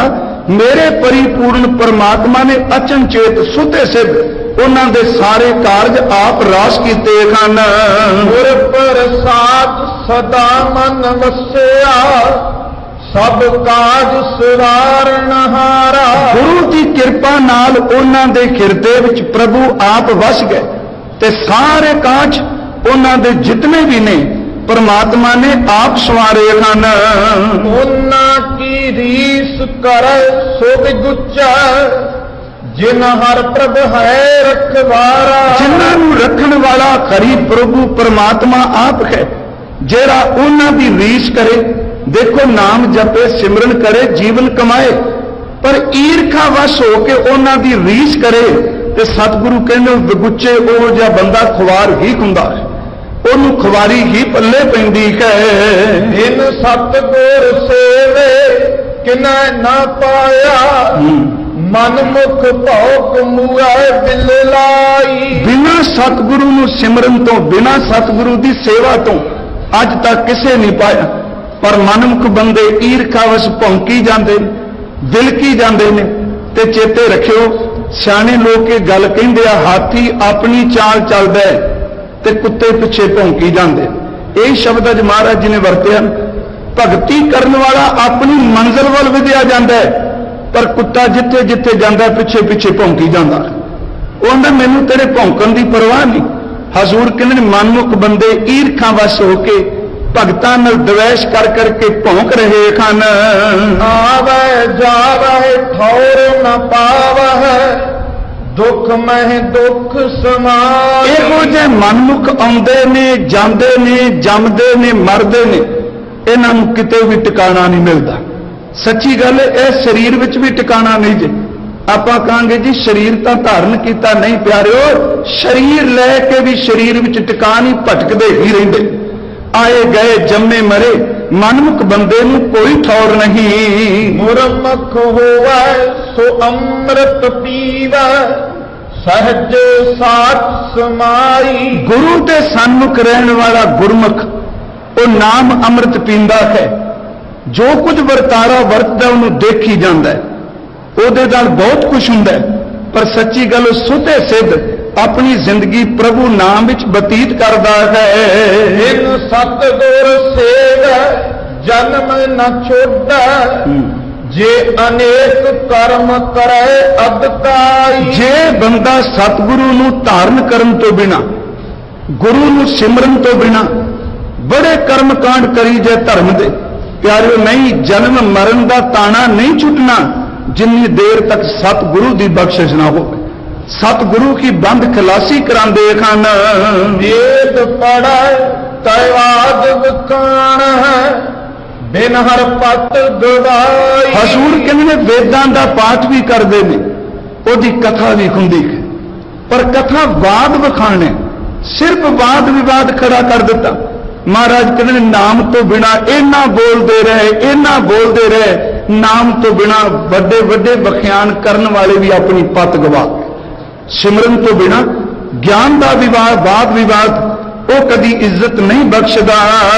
ਸੱਚਾ ਸਤਿਗੁਰ ਸਾਚੀ ਜਿਸ ਬਾਣੀ, ਪਜ ਛੂਟੈ ਗੁਰ ਸਰਣਾਈ। ਸਤਿਗੁਰੂ ਆਪ ਸੱਚਾ ਹੈ, ਉਸ ਦੀ ਬਾਣੀ ਸੱਚੀ ਹੈ। ਉਹ ਬਚ ਜਾਣਗੇ ਜਿਹੜੇ परमात्मा ਦੀ ਸ਼ਰਨ ਵਿੱਚ ਭੱਜ ਕੇ ਪੈ ਜਾਣਗੇ। ਸ਼ਰਨ ਵਿੱਚ ਪਿਆ ਹੋਇਆਂ ਨੂੰ ਕਦੀ ਕੋਈ ਦੋਫਾੜ ਨਹੀਂ ਜੇ ਕਰ ਸਕਦਾ। ਦਾਸ ਤਾਂ ਕਈ ਵਾਰੀ ਬੇਨਤੀ ਕਰਦਾ ਸਤਿਗੁਰੂ ਨੇ ਬਾਹਰ ਦੀਆਂ ਉਦਾਹਰਨਾਂ ਇਸ ਦਿੱਤੀਆਂ ਸਾਡਾ ਆਤਮਿਕ ਜੀਵਨ ਬਣ ਜਾਏ।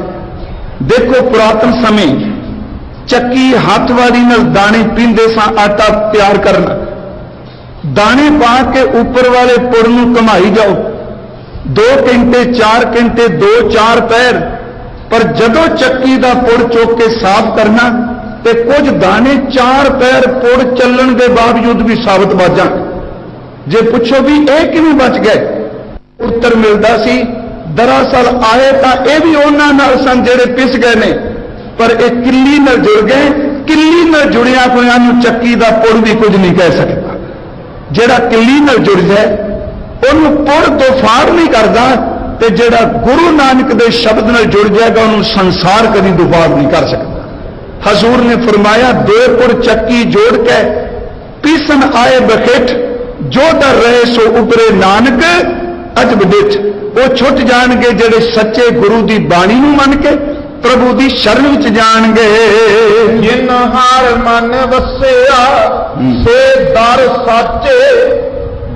ਸਾਚੇ ਸਚਿਆਰਾ। ਜਿਨ੍ਹਾਂ ਦੇ ਹਿਰਦੇ ਵਿੱਚ ਖਰੀ ਦਾ ਨਾਮ ਵਸ ਗਿਆ ਉਹ ਮਾਲਕ ਦੇ ਦਰ ਤੇ ਸਚਿਆਰ ਜੇ। ਉਹ ਪ੍ਰਮਾਤਮਾ ਦੇ ਘਰ ਵਿੱਚ ਪ੍ਰਵਾਨ ਨੇ, ਕਿਉਂਕਿ ਉਸ ਘਰ ਵਿੱਚ ਤਾਂ ਤਿੱਤੈ ਸੋਨ ਪੰਚ ਪ੍ਰਵਾਨ ਨਦਰੀ ਕਰਮ ਪਵੇ ਨਿਸ਼ਾਨ। ਪੰਚ ਪ੍ਰਵਾਨ ਪੰਚ ਪ੍ਰਧਾਨ ਪੰਚੇ ਪਾਵੇਂ ਦਰਗਹਿ ਮਨ। ਜਿਨ ਖਰ ਮਨ ਵਸਿਆ ਸੇ ਦਰ ਸਾਚੇ ਸਚਿਆਰਾ। ਉਹ ਸਚਿਆਰ ਪ੍ਰਭੂ ਦੇ ਸੱਚੇ ਦਰ ਤੇ ਕਬੂਲ ਹੋਏ ਹਨ। ਉਹਨਾਂ ਦੀ ਸੋਭਾ ਜੁਗ ਜੁਗ ਹੋਈ ਕੋਏ ਨਾ ਮੇਟਣ ਹਾਰਾ। ਉਹ ਜਿਹੜੇ ਪ੍ਰਭੂ ਦੇ ਦਰ ਤੇ ਸਵੀਕਾਰ ਹੋ ਗਏ ਹਰ ਯੁੱਗ ਵਿੱਚ ਉਹਨਾਂ ਦੀ ਸ਼ੋਭਾ ਹੋਵੇਗੀ। ਦੁਨੀਆ ਦੀ ਕੋਈ ਤਾਕਤ ਉਹਨਾਂ ਦੀ ਸ਼ੋਭਾ ਨੂੰ ਮਿਟਾ ਨਹੀਂ ਸਕੇਗੀ। ਉਹਨਾਂ ਦੀ ਦਿਨ ਦੁਗਣੀ ਰਾਤ ਚੌਗਣੀ ਵਡਿਆਈ ਹੁੰਦੀ ਹੈ। ਨਾਨਕ ਤਿਨਕ ਸਦ ਬਲਿਹਾਰੈ ਜਿਨ ਹਰ ਰਾਖਿਆ ਉਰ ਧਾਰਾ। ਧੰਨ ਗੁਰੂ ਅਮਰਦਾਸ ਸੰਤਨਤਾ ਤੇ ਬਖਸ਼ਿਸ਼ ਕਰਦੇ ਨੇ। ਮੈਂ ਇਹੋ ਜਿਹੇ ਭਗਤਾਂ ਦੇ ਗੁਰਮੁਖਾਂ ਦੇ ਨਾਮ ਰਸੀਆਂ ਤੋਂ ਕੁਰਬਾਨ ਜਾਵਾਂ, ਸਦੀਵ ਕਾਲੀ ਬਲਿਹਾਰ ਜਾਵਾਂ ਜਿਨ੍ਹਾਂ ਨੇ ਆਪਣੇ ਹਿਰਦੇ ਵਿੱਚ ਸਾਈਂ ਨੂੰ ਵਸਾਇਆ ਹੈ। ਇਸ ਅਸਥਾਨ ਦੀ ਮਰਿਆਦਾ ਮੁਤਾਬਕ ਸ਼ਬਦ ਦੇ ਅਖਰੀ ਅਰਥ ਕਰਨੇ ਅਤ ਜ਼ਰੂਰੀ ਸਨ, ਕਿਉਂਕਿ ਸਿੰਘ ਸਾਹਿਬ ਬੈਠੇ ਨੇ। ਇਸ ਵਿਚਾਰ ਦਾ ਮਤਲਬ ਇਹ ਵੇ ਕਿ ਜਿਹੜਾ ਹੁਕਮ ਆਇਆ ਉਹਦੇ ਅਰਥ ਭਾਵ ਅਰਥ ਸੰਗਤ ਨੂੰ ਸਮਝ ਪੈਣ। ਆਓ ਅੱਜ ਧੰਨ ਗੁਰੂ ਰਾਮਦਾਸ ਸੋਢੀ ਸੁਲਤਾਨ ਹਜ਼ੂਰ ਦਾ ਪਾਵਨ ਪਵਿੱਤਰ ਆਗਮਨ ਪੁਰਬ ਹੈ। ਵੈਸੇ ਤਾਂ ਇਸ ਦਰਬਾਰ ਦੀ ਸ਼ੋਭਾ 24 ਘੰਟੇ 12 ਮਹੀਨੇ ਤੇ ਕਈ ਸਦੀਆਂ ਤੋਂ ਨਿਰੰਤਰ ਹੀ ਇਸੇ ਤਰ੍ਹਾਂ ਚੱਲਦੀ ਪਈ ਹੈ। ਪਰ ਜਿੱਦਣ ਦਾਤਾਰ ਦਾ ਪੁਰਬ ਹੁੰਦਾ ਸੰਗਤਾਂ ਦੇ ਅੰਦਰ ਦੀ ਇੱਕ ਭਾਵਨਾ ਹੁੰਦੀ। ਸ਼੍ਰੀਮਾਨ ਭਾਈ ਗੁਰਦਾਸ ਸਾਹਿਬ ਜੀ ਨੇ ਬਚਨ ਵੀ ਕੀਤੇ, ਕਹਿਣ ਲੱਗੇ ਮੈਂ ਇਹੋ ਜਿਹੇ ਗੁਰਸਿੱਖਾਂ ਤੋਂ ਬਲਿਹਾਰ ਜਾਣਾ ਜਿਹੜੇ ਬੱਧੇ ਰੁੱਧੇ ਨਹੀਂ, ਮਜਬੂਰੀ ਵਸ ਨਹੀਂ, ਜਿਹੜੇ ਪ੍ਰੇਮਾ ਭਗਤੀ ਚ ਭਿੱਜ ਕੇ ਆਪਣੇ ਗੁਰੂ ਦਾ ਪੁਰਬ ਮਨਾਉਂਦੇ। ਕੁਰਬਾਨੀ ਤਿੰਨਾਂ ਗੁਰਸਿੱਖਾਂ ਭਾਏ ਭਗਤ ਗੁਰਪੁਰਬ ਕਰਨ ਦੇ। ਧੰਨ ਗੁਰੂ ਰਾਮਦਾਸ ਸੱਚੇ ਪਾਤਸ਼ਾਹ ਤਕਰੀਬਨ ਹਰ ਸਾਲ ਤਵਾਰੀਖ ਇਤਿਹਾਸ ਉਹੀ ਹੈ। ਮੈਂ ਕਈ ਵਾਰੀ ਸੋਚਣਾ ਹਰ ਸਾਲ ਉਹ ਹੀ ਸਾਖੀ ਉਹ ਹੀ ਬਚਨ ਨੇ, ਪਰ ਗੁਰੂ ਰਾਮਦਾਸ ਜੀ ਦਾ ਜੀਵਨ ਇੰਨਾ ਅੰਮ੍ਰਿਤ ਨਾਲ ਭਿੱਜਿਆ ਹੈ, ਰੋਜ਼ ਗੁਰੂ ਰਾਮਦਾਸ ਦੀ ਗੱਲ ਕਰੋ ਬੰਦਾ ਅੰਦਰੀ ਕਦੀ ਸੁੱਕਦਾ ਨਹੀਂ। ਇਹਦੇ ਅੰਦਰ ਦੀ ਭਾਵਨਾ ਉਸੇ ਤਰ੍ਹਾਂ ਰਹਿੰਦੀ ਹੈ। ਧੰਨ ਗੁਰੂ ਰਾਮਦਾਸ ਸੱਚੇ ਪਿਤਾ, ਉਹਨਾਂ ਦੇ ਪਿਤਾ ਜੀ ਦਾ ਜ਼ਿਕਰ ਗੁਰੂ ਗ੍ਰੰਥ ਸਾਹਿਬ ਵਿੱਚ ਆਇਆ। ਹਾਲਾਂਕਿ ਪਿਤਾ ਜੀ ਚਲਾਣਾ ਕਰ ਗਏ ਸਨ ਜਦੋਂ ਗੁਰਦੇਵ ਦੀ ਆਰਬਲਾ 7 ਸਾਲ ਦੀ, ਪਰ ਕਿਸੇ ਨੂੰ ਪਤਾ ਸੀ ਕਿ ਅੱਜ ਚੂਨਾ ਮੰਡੀ ਵਿੱਚ ਹਰਦਾਸ ਜੀ ਜਿਹਦੀ ਅਰਥੀ ਉੱਠਦੀ ਪਈ ਹੈ, ਇਹੋ ਜੀ ਬਖਸ਼ਿਸ਼ ਹੋਵੇਗੀ ਇਹਦੇ ਪੁੱਤ ਤੇ ਕਿ ਰਹਿੰਦੀ ਦੁਨੀਆ ਤੱਕ ਇਹਦੇ ਬਾਪੂ ਦਾ ਨਾਮ ਗੁਰੂ ਗ੍ਰੰਥ ਸਾਹਿਬ ਵਿੱਚ ਪੂਜਿਆ ਜਾਏਗਾ। ਅਸੀਂ ਉਹ ਅੰਮ੍ਰਿਤ ਬਚਨ ਪੜ੍ਹਨਿਆ ਕਰ ਨਾਮ ਰਸਕ ਗੋਬਿੰਦ ਗੁਣ ਗਾਤ ਚਾਕ ਤਪ ਸਮਤ ਸਰੇ ਕਵ ਕੱਲੇ ਠਕੁਰ ਹਰਦਾਸ ਤਨੇ ਗੁਰੂ ਰਾਮਦਾਸ ਸਰ ਹਰ ਭਰੇ। ਠਾਕੁਰ ਹਰਦਾਸ ठाकुर हरदास शब्द है, उत्थे चलो ठाकुर लिखिया अर्थ करते हैं। ठाकुर बड़ा सत्कारयोग शब्द वरत्या। हरिदास धन गुरु रामदास जी के पिता जी। कुछ कुछ तरीका ने कि सन 1534 ते सितंबर का महीना है, लाहौर की धरती है जिथे कदी गुरु नानक साहब के चरण पे, पर उथे अमृत वेले जो कुछ वरतारा वरदा सी उन्होंने देख के गुरु ने कहा सी कि लाहौर शहर जहर कहर सवा पै। इसे लाहौर की धरती ते चूना मंडी सोटियां के घर ने। इन्हां सोटियां के घरां विच एक बड़ा निमरता वाला परमात्मा के भय विच जीण वाला दंपति जोड़ा, नाम है सन्मानयोग बाबा हरदास जी ते उस खुशकिस्मत, उस कुख, उस वडभागन मां का नाम है माता दया कौर जी। कईयां ने अनूप देवी भी लिखा है, पर प्रचलित माया माता दया कौर है। सन 1534 नूं माता दया कौर की कुख चों रामदास जी बेटे का जन्म होया है। भावां के भाई जेठा सी सारे शब्द वरतने, पर उंज भाई गुरदास साहब दियां वारां च किते जेठा शब्द नहीं। गुरु ग्रंथ साहब के भट्टां दे सवैये रामकली की वार बाबा सुंदर जी, उत्थे भी समकाली नेड़े तेड़े ने, उत्थे भी जिक्र नहीं। पर घर विच पहली संतान होने करके, पहला बच्चा होने करके नाम जेठा ज्यादा बुलाया गया, पर नाम जन्म तो ही रामदास रखा गया। मां ने बड़े लाड नाल अपने पुत की परवरिश की। इतिहास के बचन अनुसार 2 साल की उम्र है भाई जेठा जी की, ते माता जी अकाल चलाना कर गए। 7 साल की उम्र हुई, पिता हरदास जी ने पालिया। 5 साल मां के चलाने तो बाद परवरिश की, पर एक दिन यह भी क्या बेटा हुण तेरी उम्र वधदी पई है, कुछ अपने रोजगार का भी सोचिए, कोई ज्यादा घर का कारोबार नहीं।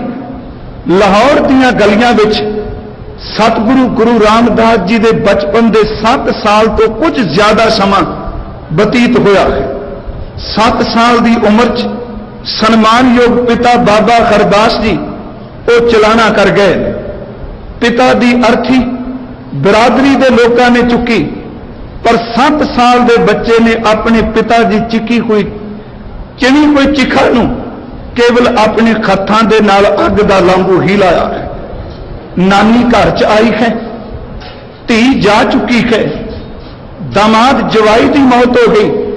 अपने दोते नूं लैके जवाई के संस्कार तो बाद रात नूं घर विच आउंदे ते मैं कई बारी बेनती करना, इनू ममता या मोह च न जाना, पर हकीकत है जदों मौत हुंदी है संस्कार वेले लोग बहुत इकट्ठे हो जाते। शाम तक घर बैठ के धीरज देने वाले भी बड़े मिल जाते हैं, पर जदों रात एकांत विच परिवार इकल्ला रह जाता है, उदों फिर बंदा सोचता है कि मेरे घर नाल वापरिया की है। ये सच्चाई है कि नानी दोते नूं लैके दामाद के संस्कार तो बाद घर आई, उस मकान की छत वाल अपनी नजर टिकाई, ओदियां अखां दे सामने धी दा चेहरा लंघिया, ओदे नेत्रां दे सामने दामाद लंघिया, पर अज ओदे अखां दे सामने केवल अपना दोता ही नजर आउंदा पिया। सोचदी अखोनी कि यह की तारा वरतिया, ना सिर ते मां ना बाप, इस बच्चे की परवरिश कौन करेगा। मेरी धी की निशानी है, बुढ़ड़ा शरीर है, मैं किन्ने कु दिन इन्हां संभालांगी। नानी की रात इसे चिंता विच निकलती है, पर साचे वे अर्श तो रब की कृपा खिड़खड़ा के हस के कहती है, नहीं भोलिए तेनू पता नहीं जिदे भविख की चिंता तू अज रात करनी पई है, ये दर ते पता नहीं किन्ना कुछ चिंता दे मारिया का भविख सवारिया जाना है। तेनू चिंता है, इन्हें अनेकों के भविख सवारने। पिताजी दे चलाने तो बाद जो परिवारक रस्म सी उन्होंने निभा दिता गया। नानी ने सोचा हुण दोते दा ते मेरा रोजगार किवें चले। लाहौर दे धरती ते घुमणियां उबाल के नानी ने पहला दित्तियां। छोले घुमणियां पावेनियां विच कणक मिलानी, उन्होंने उबाल देना, उत्ते नून छिड़क के 7 साल की उम्र दे गुरु रामदास सिर ते घुंगणियां दी टोकरी रख के लाहौर दीयां गलियां च आवाज पै देंदे कि घुंगणियां लै लो। भावना वालियां ने लैनियां भी। नानी नूं आके कहना, नानी अज मां मैं इन्नी वटक करके लिया हाँ। उन्हें पैसे तो नानी ने पकड़ लेने, पर दोते नूं जनाना ना अंदरों खौका लैके कहना, पुत्र ये उम्र तो मापियां दे साए थले पलदी हुंदी है, जिस उम्र तू अपनी सिर ते टोकरी चुक के अपनी पेट की पूर्ति कर ली तुरिया। पर याद रखियो जो दिन माड़े आउंदे ने उदों अत दे रिश्ते भी मुंह फेर जांदे। दास ने तो एक बेनती की सी, इस दुनिया विच धन दा इन्ना चमत्कार जे, नीच बंदे दे घर पैसा होवे, वड्डे वड्डे साध भी उन्हां सामने झुक जांदे ने, नेता भी उन्हां सामने झुकदे ने, ते जे कोई अंत दा सियाणा होवे, सियाणे बंदे दी ढेला कीमत नहीं पैंदी जबान दी, जेकर उहदे पल्ले धन नहीं था। ये सतगुरु दे बचन ने कि आत सैल नीच कर होए, आत देख निवे जिस दोए, आत होए ता मुग्ध सियाना भगत बिखूना जग दोहराना।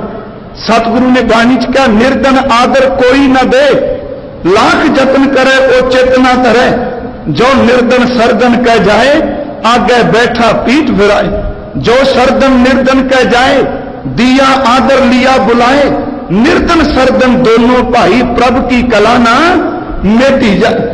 लाहौर की धरती ते कुछ समा बतीत किया, मैं सिर्फ बेनती करनी है, गुरु अमरदास नूं मिलण तो पहलां दा समा, गुरु अमरदास दे मिलाप दा समा ते गुरु रामदास जी नूं गुरगद्दी तो बाद दा समा, तीन हिस्सियां च असीं विचार लवांगे। नानी अपने दोते नूं लाहौर तो अपने पिंड बासर के गिल्लां लियाउण लगी, जिन्हों आपां बासर के कहने, नाम बासर के गिल्ला।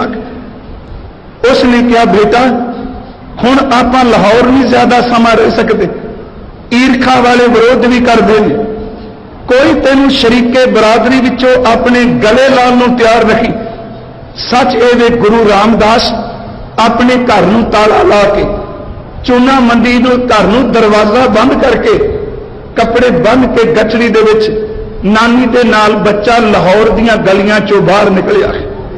प्रोफैसर सहब सिंह उन्हां बड़ी भावनापूर्वक एक शब्द लिखिया सी, इतिहास लिखदे हन, वो कहंदे ने इस गली दे कखां दी कीमत तां है, इनू चुक के तां लोग घर ले जाणगे, पर अज बाबे खरदास दी इक्को एक निशानी पुत्र, वो तुरन लगा कपड़े गठ च बन्ने नानी नूं तुरिया जा रहा है, ते लाहौर दा कोई सोडी वसनीक बरादरी विचों ना तां रोकण आया, ना ये कहण आया कि साडा बच्चा असीं पाल लांगे। अगे लिखदे ने, ठीक है कि अज तुसीं इस बच्चे वल देखदे नहीं, कल नूं यही सोडी जाके कहणगे, गुरु रामदास साडे पुੱਤ दा विआह जे तेरे चरण पै जाण ते साडी वडियाई बड़ी हो जाए। लाहौर वही है, अज कोई रखण नूं तैयार नहीं। नानी लाहौर तो पिंड बासर के गिल्ला ले, ये पिंड धन गुरु अमरदास महाराज जी की जन्म भूमि है। गुरु अंगद देव जी के चरणों में गुरु अमरदास पहुंच चुके। जिस वक्त पिंड आए, पिंड के लोग हमदर्दी प्रगट कर लिया है। साडा इतिहास कहता है कि बाबा अमरदास गुरु नहीं अजे बने, सेवा में नहीं खडूर साहब, वो भी इस घर में हमदर्दी प्रगट करना है। उन्होंने रामदास जी को देखा, नानी ने अपने हिरदे की वेदना दसी ते धीरज देख के कहते ने, माई तू घबरा ना, गुरु नानक के घर में बड़ियां बख्शा ने, बड़ी कृपा है। मैं जिदे दर ते सेवा पिया करना ना, वो एक नगर वसांदा पिया है।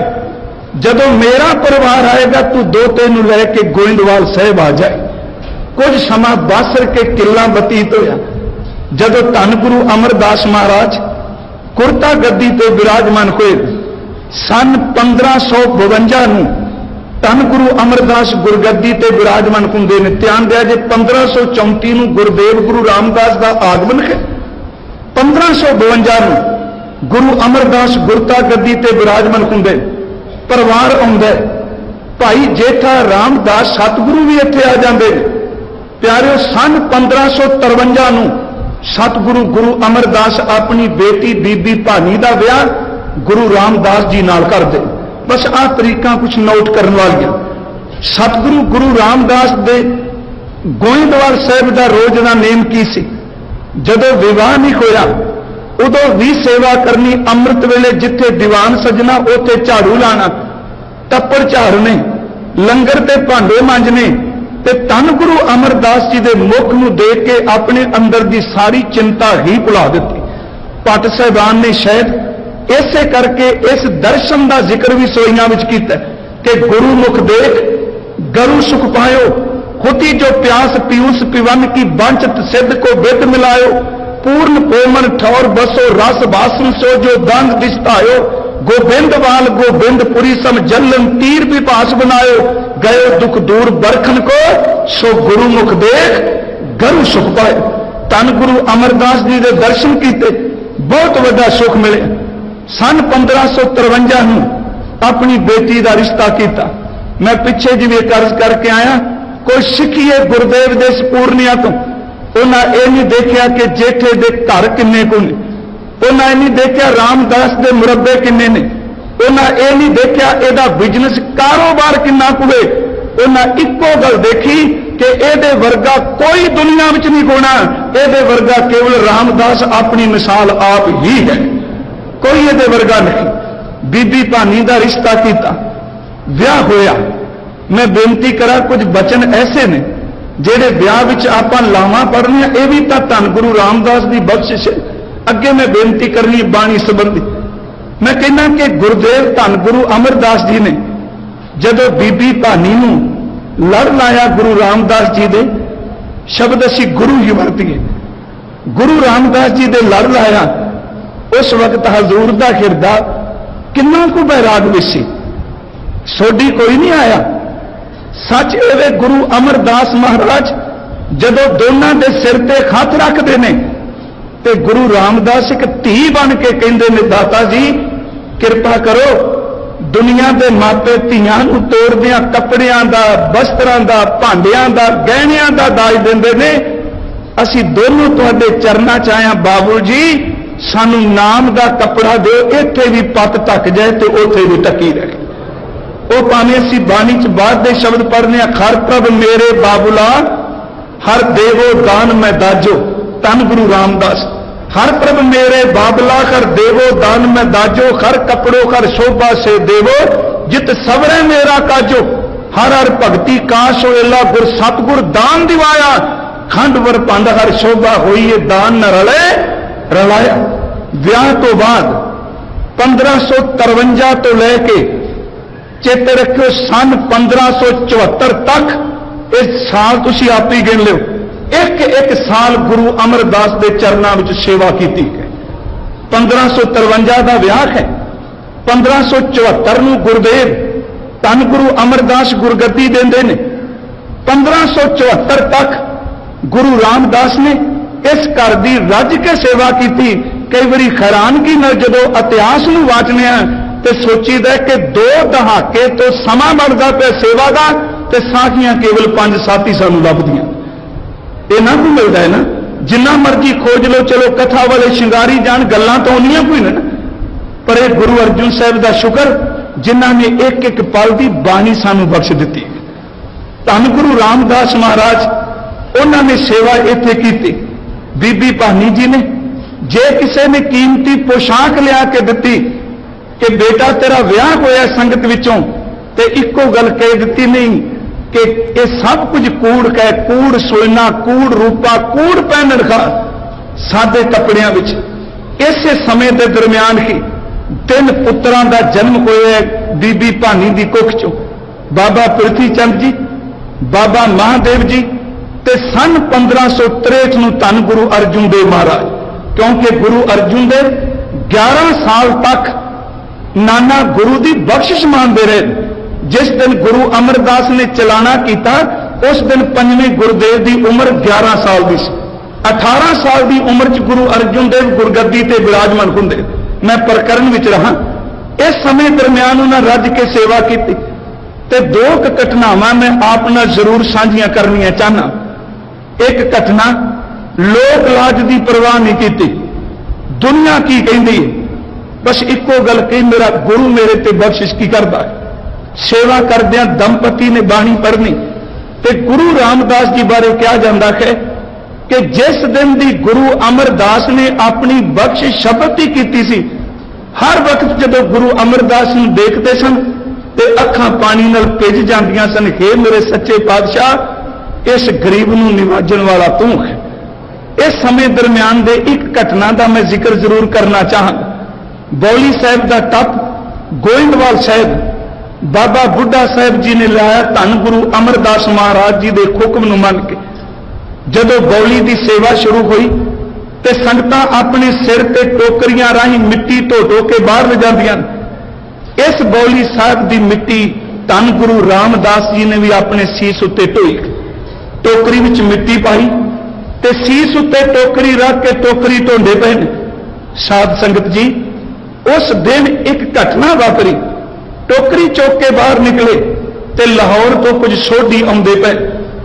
ਗੁਰੂ ਰਾਮਦਾਸ ਦੀ ਬਰਾਦਰੀ ਵਿੱਚੋਂ ਇੱਕ ਨੇ ਕਿਹਾ, ਭਾਈ ਆਪਾਂ ਅੱਗੇ ਜਾਣਾ ਹੈ ਤੇ ਆਪਣੇ ਖਰਦਾਸ ਦਾ ਪੁੱਤਰ ਸੁਣਿਆ ਕਿ ਸਿੱਖਾਂ ਦੇ ਤੀਜੇ ਗੁਰੂ ਨੇ ਆਪਣੀ ਬੇਟੀ ਦਾ ਵਿਆਹ ਉਹਦੇ ਨਾਲ ਕਰ ਦਿੱਤਾ ਹੈ। ਚਲੋ ਰਾਤ ਉਹਦੇ ਕੋਲ ਰਹਿਣੀ, ਉਹ ਬੜੇ ਸੁੱਖ ਆਨੰਦ ਮਾਣਦਾ ਹੋਵੇਗਾ। ਕਹਿੰਦੇ ਉਹਨਾਂ ਦੇ ਮਨ 'ਚ ਇਹ ਸੀ, ਗੁਰੂ ਅਮਰਦਾਸ ਦਾ ਦਮਾਦ ਹੈ, ਉਹਦਾ ਘਰ ਕਿੰਨਾ ਵੱਡਾ, ਉਹਦੇ ਨੌਕਰ ਚਾਕਰ, ਉਹਦਾ ਕੰਮ ਕਿੰਨਾ ਕੁ ਹੋਵੇਗਾ। ਪਰ ਇੰਨਾ ਪਤਾ ਹੀ ਨਹੀਂ ਭਾਈ ਕਿ ਉਹਨਾਂ ਨੇ ਤਾਂ ਗੁਰੂ ਅਮਰਦਾਸ ਨੂੰ ਕੇਵਲ ਆਪਣਾ ਮੁਰਸ਼ਿਦ ਜਾਣ ਕੇ ਹੀ ਸੇਵਾ ਕੀਤੀ। ਜਦੋਂ ਪਹੁੰਚੇ ਤੇ ਸੂਰਜ ਢਲਦਾ ਪਿਆ ਸੀ। ਸਾਹਮਣੇ ਇੱਕ ਨੌਜਵਾਨ ਆਇਆ, ਉਹਨੇ ਸਿਰ ਦੇ ਉੱਤੇ ਟੋਕਰੀ ਚੁੱਕੀ ਤੇ ਇੱਕ ਬਜ਼ੁਰਗ ਨੇ ਕਿਹਾ, ਉਹ ਸਾਹਮਣੇ ਤੁਰਿਆ ਹੁੰਦਾ ਇੱਕ ਆਦਮੀ ਸਿਰ ਤੇ ਟੋਕਰੀ ਵਾਲਾ, ਉਹਦੇ ਤੋਂ ਪੁੱਛੋ ਕਿ ਜੇਠੇ ਦਾ ਘਰ ਇੱਥੇ ਕਿੱਥੇ ਵੇ। ਜਦੋਂ ਉਹ ਟੋਕਰੀ ਮਿੱਟੀ ਦੀ ਵਾਲਾ ਨਜ਼ਦੀਕ ਆਇਆ, ਟੋਕਰੀ ਥੱਲੇ ਸੱਟੀ, ਸਿਰ ਤੋਂ ਪੈਰਾਂ ਤੱਕ ਪੂਰੇ ਦੇ ਪੂਰੇ ਕੱਪੜੇ ਮਿੱਟੀ ਦੇ ਨਾਲ ਲਿਬੜੇ ਹੋਏ ਸਨ। ਉਹ ਕੋਈ ਹੋਰ ਨਹੀਂ, ਧੰਨ ਗੁਰੂ ਰਾਮਦਾਸ ਮਹਾਰਾਜ ਜੀ ਸਨ। ਭਾਈ ਜੇਠਾ ਜੀ ਸਾਹਿਬ ਸਨ। ਉਹਨਾਂ ਨੇ ਅੱਗੇ ਵੱਧ ਕੇ ਆਪਣੇ ਪੂਰਵਜ ਜਿਹੜੇ ਆਏ, ਵੱਡੇ ਵਡੇਰੇ ਆਏ, ਉਹਨਾਂ ਨੂੰ ਅੱਗੇ ਵੱਧ ਕੇ ਨਮਸਕਾਰ ਕੀਤੀ ਤੇ ਕਿਸੇ ਨੇ ਪਿਆਰ ਨਹੀਂ ਦਿੱਤਾ। ਸੱਚੀ ਗੱਲ, ਉਹ ਮੈਂ ਸ਼ਬਦ ਤਕਰੀਬਨ ਹਰ ਸਾਲ ਹੀ ਸਾਂਝੇ ਕਰਨਾ। ਮੇਰੀ ਜ਼ਬਾਨ ਕੰਬਦੀ ਉਹਨਾਂ ਸ਼ਬਦਾਂ ਨੂੰ ਕਹਿੰਦਿਆਂ, ਇੱਥੋਂ ਤੱਕ ਕਿ ਬਾਂਹ ਪਕੜੀ ਤੇ ਜੋ ਕੁਝ ਜ਼ਬਾਨ ਚੋਂ ਭੈੜੇ ਤੋਂ ਭੈੜਾ ਫਿੱਕਾ ਸ਼ਬਦ ਬੋਲ ਸਕਦੇ ਸਾਰਿਆਂ ਨੇ ਬੋਲੇ। ਗੁਰੂ ਅਮਰਦਾਸ ਕੋਲ ਲੈ ਆਏ ਤੇ ਸ਼ਬਦ ਵਰਤੇ। ਕਹਿਣ ਲੱਗੇ, ਨਿਭਾਗਾ ਸਾਡੇ ਘਰ ਵਿੱਚ ਪੈਦਾ ਕਿਉਂ ਹੋਇਆ। ਇਤਿਹਾਸ ਨੇ ਸ਼ਬਦ ਲਿਖੇ, ਇਹ ਨਿਰਭਾਗਾ ਕਿਉਂ ਪੈਦਾ ਹੋਇਆ। ਗੁਰੂ ਅਮਰਦਾਸ ਜੀ ਨੇ ਨੇਤਰ ਖੋਲੇ, ਕਹਿਣ ਲੱਗੇ, ਪੁਰਖੋ ਇੰਨਾ ਫਿੱਕਾ ਕਿੰਨੇ ਸਾਲਾਂ ਬਾਅਦ ਤਾਂ ਮਿਲੇ ਆਪਣੇ ਬੱਚੇ ਨੂੰ। ਕਹਿਣ ਲੱਗੇ, ਜਿੱਦਣ ਮਾਪਿਆਂ ਦੀ ਮੌਤ ਹੋਈ ਉਦੋਂ ਕਿਉਂ ਨਾ ਚਲਾ ਗਿਆ। ਜੇ ਟੋਕਰੀ ਚੁੱਕਣੀ ਸੀ ਤੇ ਲਾਹੌਰ ਕਿਸੇ ਦੇ ਘਰ ਮਜ਼ਦੂਰੀ ਕਰ ਲੈਂਦਾ। ਤੁਸੀਂ ਦਮਾਦ ਬਣਾ ਕੇ ਇਹਦੇ ਸਿਰ ਵਿੱਚ ਮਿੱਟੀ ਪਾਈ, ਸ਼ਬਦ ਵਰਤੇ। ਕਹਿਣ ਲੱਗੇ, ਸਾਡੇ ਸੋਢੀਆਂ ਦੇ ਸਿਰ ਵੀ ਮਿੱਟੀ ਪਾ ਦਿੱਤੀ। ਦਮਾਦ ਬਣਾ ਕੇ ਟੋਕਰੀਆਂ ਚਕਾਉਂਦੇ ਹੋ। ਗੁਰੂ ਰਾਮਦਾਸ ਅੰਦਰੋਂ ਅੰਦਰ ਅਰਦਾਸ ਕਰਦੇ ਨੇ, ਗੁਰੂ ਅਮਰਦਾਸ ਇਹਨਾਂ ਨੂੰ ਬਖਸ਼ ਲਈ, ਇਹਨਾਂ ਨੂੰ ਪਤਾ ਹੀ ਨਹੀਂ ਇਸ ਟੋਕਰੀ ਵਿੱਚ ਬਰਕਤ ਕੀ। ਜਦੋਂ ਕਹਿੰਦੇ ਨੇ ਇਹ ਸ਼ਬਦ ਕਹੇ, ਗੁਰੂ ਅਮਰਦਾਸ ਬੋਲੇ, ਕਹਿਣ ਲੱਗੇ, ਪੁਰਖੋ ਕਿੰਨੇ ਟੋਕਰੀ ਚਕਾਈ ਤੇ ਕਿੰਨੇ ਚੁੱਕੀ। ਕਹਿੰਦੇ, ਆ ਦੇਖੋ ਸਿਰ ਤੋਂ ਪੈਰਾਂ ਤੱਕ ਮਿੱਟੀ ਨਾਲ ਭਰੇ ਨੇ, ਟੋਕਰੀ ਤੁਸੀਂ ਚੁਕਾਈ। ਹਜ਼ੂਰ ਕਹਿੰਦੇ, ਨਹੀਂ ਭਲਿਓ, ਮੈਨੂੰ ਟੋਕਰੀ ਨਹੀਂ ਦਿਸਣੀ। ਕਹਿੰਦੇ, ਤੁਸੀਂ ਅਸੀਂ ਦੇਖ ਕੇ ਆਏ, ਅਸਾਂ ਅੱਖਾਂ ਨਾਲ ਦੇਖਿਆ ਇਹਦੇ ਸਿਰ ਤੇ ਟੋਕਰੀ। ਹਜ਼ੂਰ ਕਹਿੰਦੇ, ਦੁਨੀਆਦਾਰ ਬੰਦਿਓ, ਤੁਹਾਨੂੰ ਟੋਕਰੀ ਦਿਸਦੀ ਹੈ ਪਰ ਮੇਰੀਆਂ ਅੱਖਾਂ ਨੂੰ ਗੁਰੂ ਨਾਨਕ ਦਾ ਛਤਰ ਦਿਸਦਾ ਪਿਆ। ਇਹਦੇ ਸੀਸ ਉੱਤੇ ਟੋਕਰੀ ਨਹੀਂ, ਗੁਰੂ ਨਾਨਕ ਸਾਹਿਬ ਦੇ ਘਰ ਦਾ ਛਤਰ ਹੈ। ਕਵੀ ਸੰਤੋਖ ਸਿੰਘ ਨੇ ਗੁਰਪ੍ਰਤਾਪ ਸੂਰਜ ਲਿਖਿਆ ਹੈ, ਉਹਨਾਂ ਸੋਢੀਆਂ ਦੇ ਬੋਲ ਸਨ, एती जन्मियो वंश हमारे, लाज गवाई सर्व प्रकारे, पित के मरे सदन को त्यागा, कर ससुरार बस्यो नरभागा।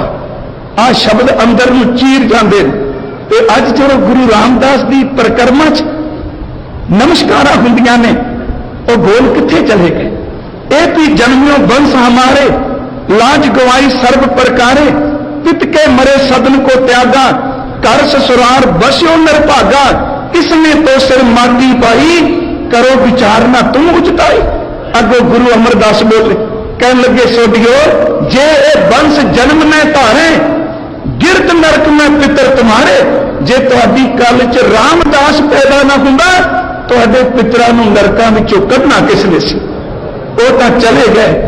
गुरु रामदास चरण पकड़ के कहंदे ने, पिता जी इन्हां नूं पता कोई नहीं, ते नाल कहंदे ने, मैं किहो जिहा हां, लाहौरों नहीं आया, बासर के तो आया, तुसी सीने न लाया, ते अज भी मेरे करके तुहाडे सामने कबोल बोले गए। धन गुरु अमरदास ने सीने न ला के क्या, बेटा चेते रखी, रुख नूं फल तां ही पकदा जदों सर्दियां गर्मियां ते हनेरियां चल जांदा है। मैनूं इंज लगदा है कि गुरुदेव गद्दी ते बैठदियां ये शब्द शायद इसे अवस्था लिखा, अब हम चली ठाकुर पै हार, जब हम शरण प्रभु की आई, राख प्रभु पावे मार। लोगन की चतुराई उपमा ते बैसंतर जार, कोई भला कहो भावे बुरा कहो, खम तन दियो है तार। गुरमुखो इस समय दरमियान मैं ज्यादा डिटेल च नहीं, सतगुरु हरद्वार भी गए ने गुरु रामदास, कुरुक्षेत्र भी गए ने गुरु रामदास, अजे गुरता गद्दी ते विराजमान नहीं सन। ताई तो उन्हें शब्द उच्चारण किया, तीर्थ उद्यम किए, सतगुरु किया सब लोग उदन अर्थ। गुरु रामदास बटाले भी गए जे, आप जी की जानकारी लई कि जदों अकबर सामने यह शिकायत की गई तो पोती साहब तो शब्द भाई जेठा जी ने पढ़ के निर उत्तर कर दिता। सतगुरु गुरु अमरदास जी ने थड़े बनवाए, 7 दिन थड़े बनाते रहे। अज सन 1514 आया। मैं सिर्फ संखेप जिहा चलिया हाँ, आने वाले दिनों जरूर मैं यत्न करांगा सतगुरु के अमृत बचना चो जीवन चो कोई सांझ पाई जा। अज समय के लिहाज न खजूर गुरु अमरदास जी ने बाबा बुढ़ा साहब जी ने कहा, बाबा जी कि रामदास जी ने इशनान कराओ ते साफ वस्त्र पहना के दरबार विच ले आओ। सतगुरु करदे नहीं, सिख भी बुलाए, पुत्र भी बुलाए, भतीजे भी बुलाए। तो मैं कई बार सोचना कि जे परपोता सद लिखता पे किनियां पीढ़ियां कट्ठियां हो गई। बाबा सुंदर जी सारे इकट्ठे हो गए तो सच्चे पातशाह जी हुक्म कह लगे, गुरसिखो मेरे पुत्रो भरावो, वाहिगुरु का सदा आ गया, मैं चला। वो मैं सद पूरा नहीं पढ़ांगा वक्त के समय की नजाकत ना कि जग दाता सोए भगत वचल त्यों लोए जियो, गुर शब्द समावै अवर न जाने कोई जी, अवरो न जाने शब्द गुर कह एक नाम त्यावै, प्रसाद नाम है गुरु अंगद परम पद भी पावै। आया हकारा चलन वारा हर राम नाम समाया, जग अमर अटल अटोल ठाकुर भगत ते हर पाया। हर भाना गुर पाया गुर जावे, हर प्रपासी सतगुरु करे खर पै बेनती, मेरी पैज रखो अरदास दी। सारे इकट्ठे कर ले ते उत्थे लिखिया बाबा सुंदर जी ने कि सतगुरु भाने अपने वह परिवार सदाया, मत मैं पिछे कोई रोग सी सो मैं मूल ना पाया। सतगुरु हुण आप जी दे दर्शन कितों ते किन्ने अगे वधे। बाबा बुढ़ा साहब नाल ने अज सारी लुकाई देखती पई है गुरु नानक साहब के घर की अजमत। तो मैं बार बार हर साल मेरी एक भावना है गुरु रामदास के घर की, तो मैं यही कहना दाता अंतले सवास तक दुनिया की कोई ताकत मेरी भावना में फर्क ना पा सके। मैं बेनती करांगा कि देखो बाहर बड़े संत महंत महात्मा जाते, हर कोई कहता आयो साडे स्थान ते दिया के दर्शन।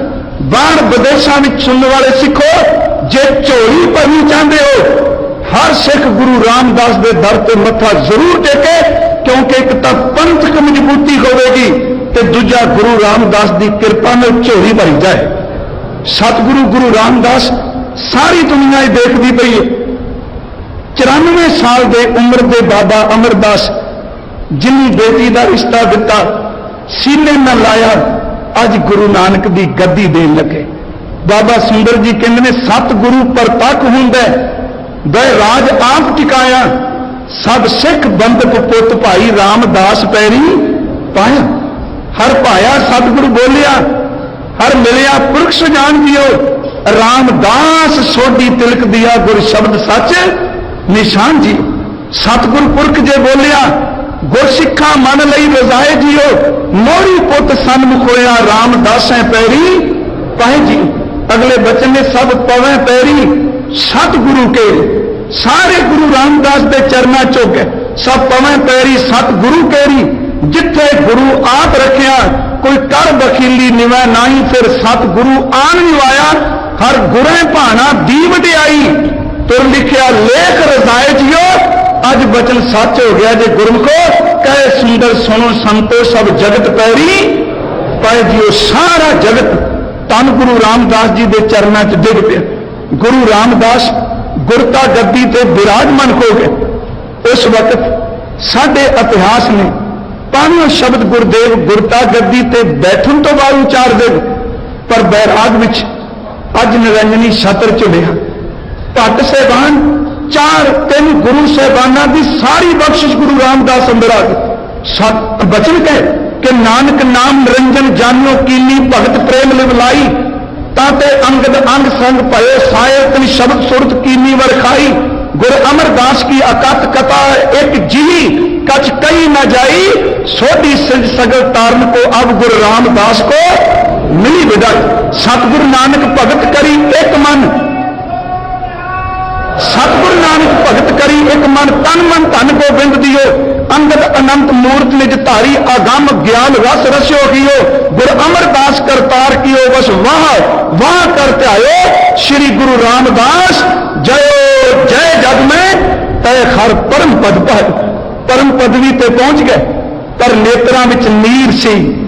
गुरु अमरदास कहते ने अज तां छतर चवर ते सच्चा पातशाह कह लगे, बस दाता अज तेरी बख्शिश लैके वो दिन चेते आ गए ने जिदन मैनू कोई घर भी वारन नूं तैयार नहीं सी। वो मैं हर साल तुका पढ़ के संपन्नता करनी है, क्योंकि टाइम मैनू अगे नहीं जान देगा। वो बचन ने तुमरे गुण क्या कहा मेरे सतगुरां, गुण अर्थ परोपकार, केड़े परोपकार दसा मेरे गुरु अमरदास, तुमरे गुण क्या कहा मेरे सतगुरां, जब गुर बोले तब विस्म हो जाए, हम जैसे अपराधी अवर कोई राखे, जैसे हम सतगुर राख लिए चढ़ाए, तू गुर पिता तू है गुर माता, तू गुर बंदप मेरा सखा सिखाए, जो हमरी विद होती मेरे सतगुरां, साबिद तुम कर जानो आपे, हम रुलते फिरते कोई बात ना पूछता, गुर सतगुर संग कीड़े हम थापे, धन धन गुरु नानक जन केरा, जित मिले चूके सब शोक संतापे। गुरता गद्दी पे विराजमान होए, एक आवाज आई गुरु के रबाबी दे हिरदे विचों। उस आवाज ने क्या दुनिया के लोगों, अज करामात पूरी हो गई गोइंदवाल की धरती ते, अज करामात पूरी हो गई गुरु के चक च, अज करामात पूरी हो गई गुरु रामदास के घर विच। की कह लगे माता पिता चले गए, शरीके बरादरी किसे अपनाया ना, पर अकाल पुरख ने क्या रामदास तू मैनू अपना तन दे दे, मैं तेनू अपनाना चाहना। ਉਹਦੇ अंदर रब आ गया। तुसी रोज पढ़ते हो धन धन रामदास गुर, जिन सिरिया तिने सवारिया, पूरी होई करामात आप सिरजन खारे धारिया, अपना लिया। कह लगे मैनू मेरे को मैं तेरे शरीर विच रहना चाहना। आप सिरजन खारे धारिया, सिखी अते संगति पार ब्रह्म कर नमस्कारिया, अटल अथा अतोल तू तेरा अंत न पारा वारिया, जिन्नी तू सेविया भाव कर से तुद पार उतारिया, लब लोभ काम क्रोध मोह मार कदे तुद सा परवारिया, धन सो तेरा थान है हर जपे खर मंदिर साजिया, दिखे सबे थान धन सो तेरा थान है सच तेरा पैशकारिया, नानक तू लेना तू कोई यतीम नहीं, वो तो सब कुछ आप है। नानक तू लेना तू गुर अमर तू विचारिया, ते जिन्हों ने अज गुरु रामदास ने देखा सारी संगत कहती है गुर दिठा तान मन साधारिया। सतगुरु गुरु रामदास सच्चे पातशाह उन्होंने पुरब की लख लख बधाई। बेनती है बाकी विचार श्री अकाल तख्त साहिब ते हर साल रात में कथा करी दी है 9 तो 10 मेरा ख्याल सारी रात दीवान सजदा उत्थे आपां करांगे। हुण समय च रहना जरूरी है। तुहाडा समूह संगतां दा धन्नवाद। कल जिहड़ी दास ने बेनती की सी नगर कीर्तन विच पिछों सफाई दी, वो नौजवानों ने मैनूं पता लगा भी कीती है। मैं बेनती करांगा हर शहर च जिथे नगर कीर्तन गुरु नानक दी पवित्र बाणी का प्रवाह निकल जाए उत्थे तां प्यारिओ नाम दी महक आउणी चाहिदी। आपां पिछे प्लेटां सद के भज जांगे। अज भी मेरी बेनती है, गुरु रामदास के दर ते लंगर लगने ने, जिन्नी सेवा करोगे ते झूठे भांडे जिन्ने मांजन का स्वाद है प्यारिओ, इहदा तां रस ही कुछ होर है। सब संगतां दा मैं अमृतसर दियां दा धन्नवादी खां। आओ भाई साहब जी तो गुरु अमरदास जी दे शब्द दे अंतले बचन सरवण करो जी। ਉਹਨਾਂ ਦੀ ਸੋਭਾ ਜੁਗ ਜੁਗ ਹੋਈ, ਕੋਈ ਨਾ ਮੇਟਣ ਹਾਰਾ। ਨਾਨਕ ਤਿਨ ਕੈ ਸਦ ਬਲਿਹਾਰ, ਜਿਨ ਹਰ ਰਾਖਿਆ ਉਰ ਧਾਰਾ। ਵਾਹਿਗੁਰੂ ਜੀ ਕਾ ਖਾਲਸਾ, ਵਾਹਿਗੁਰੂ ਜੀ ਕੀ ਫਤਿਹ।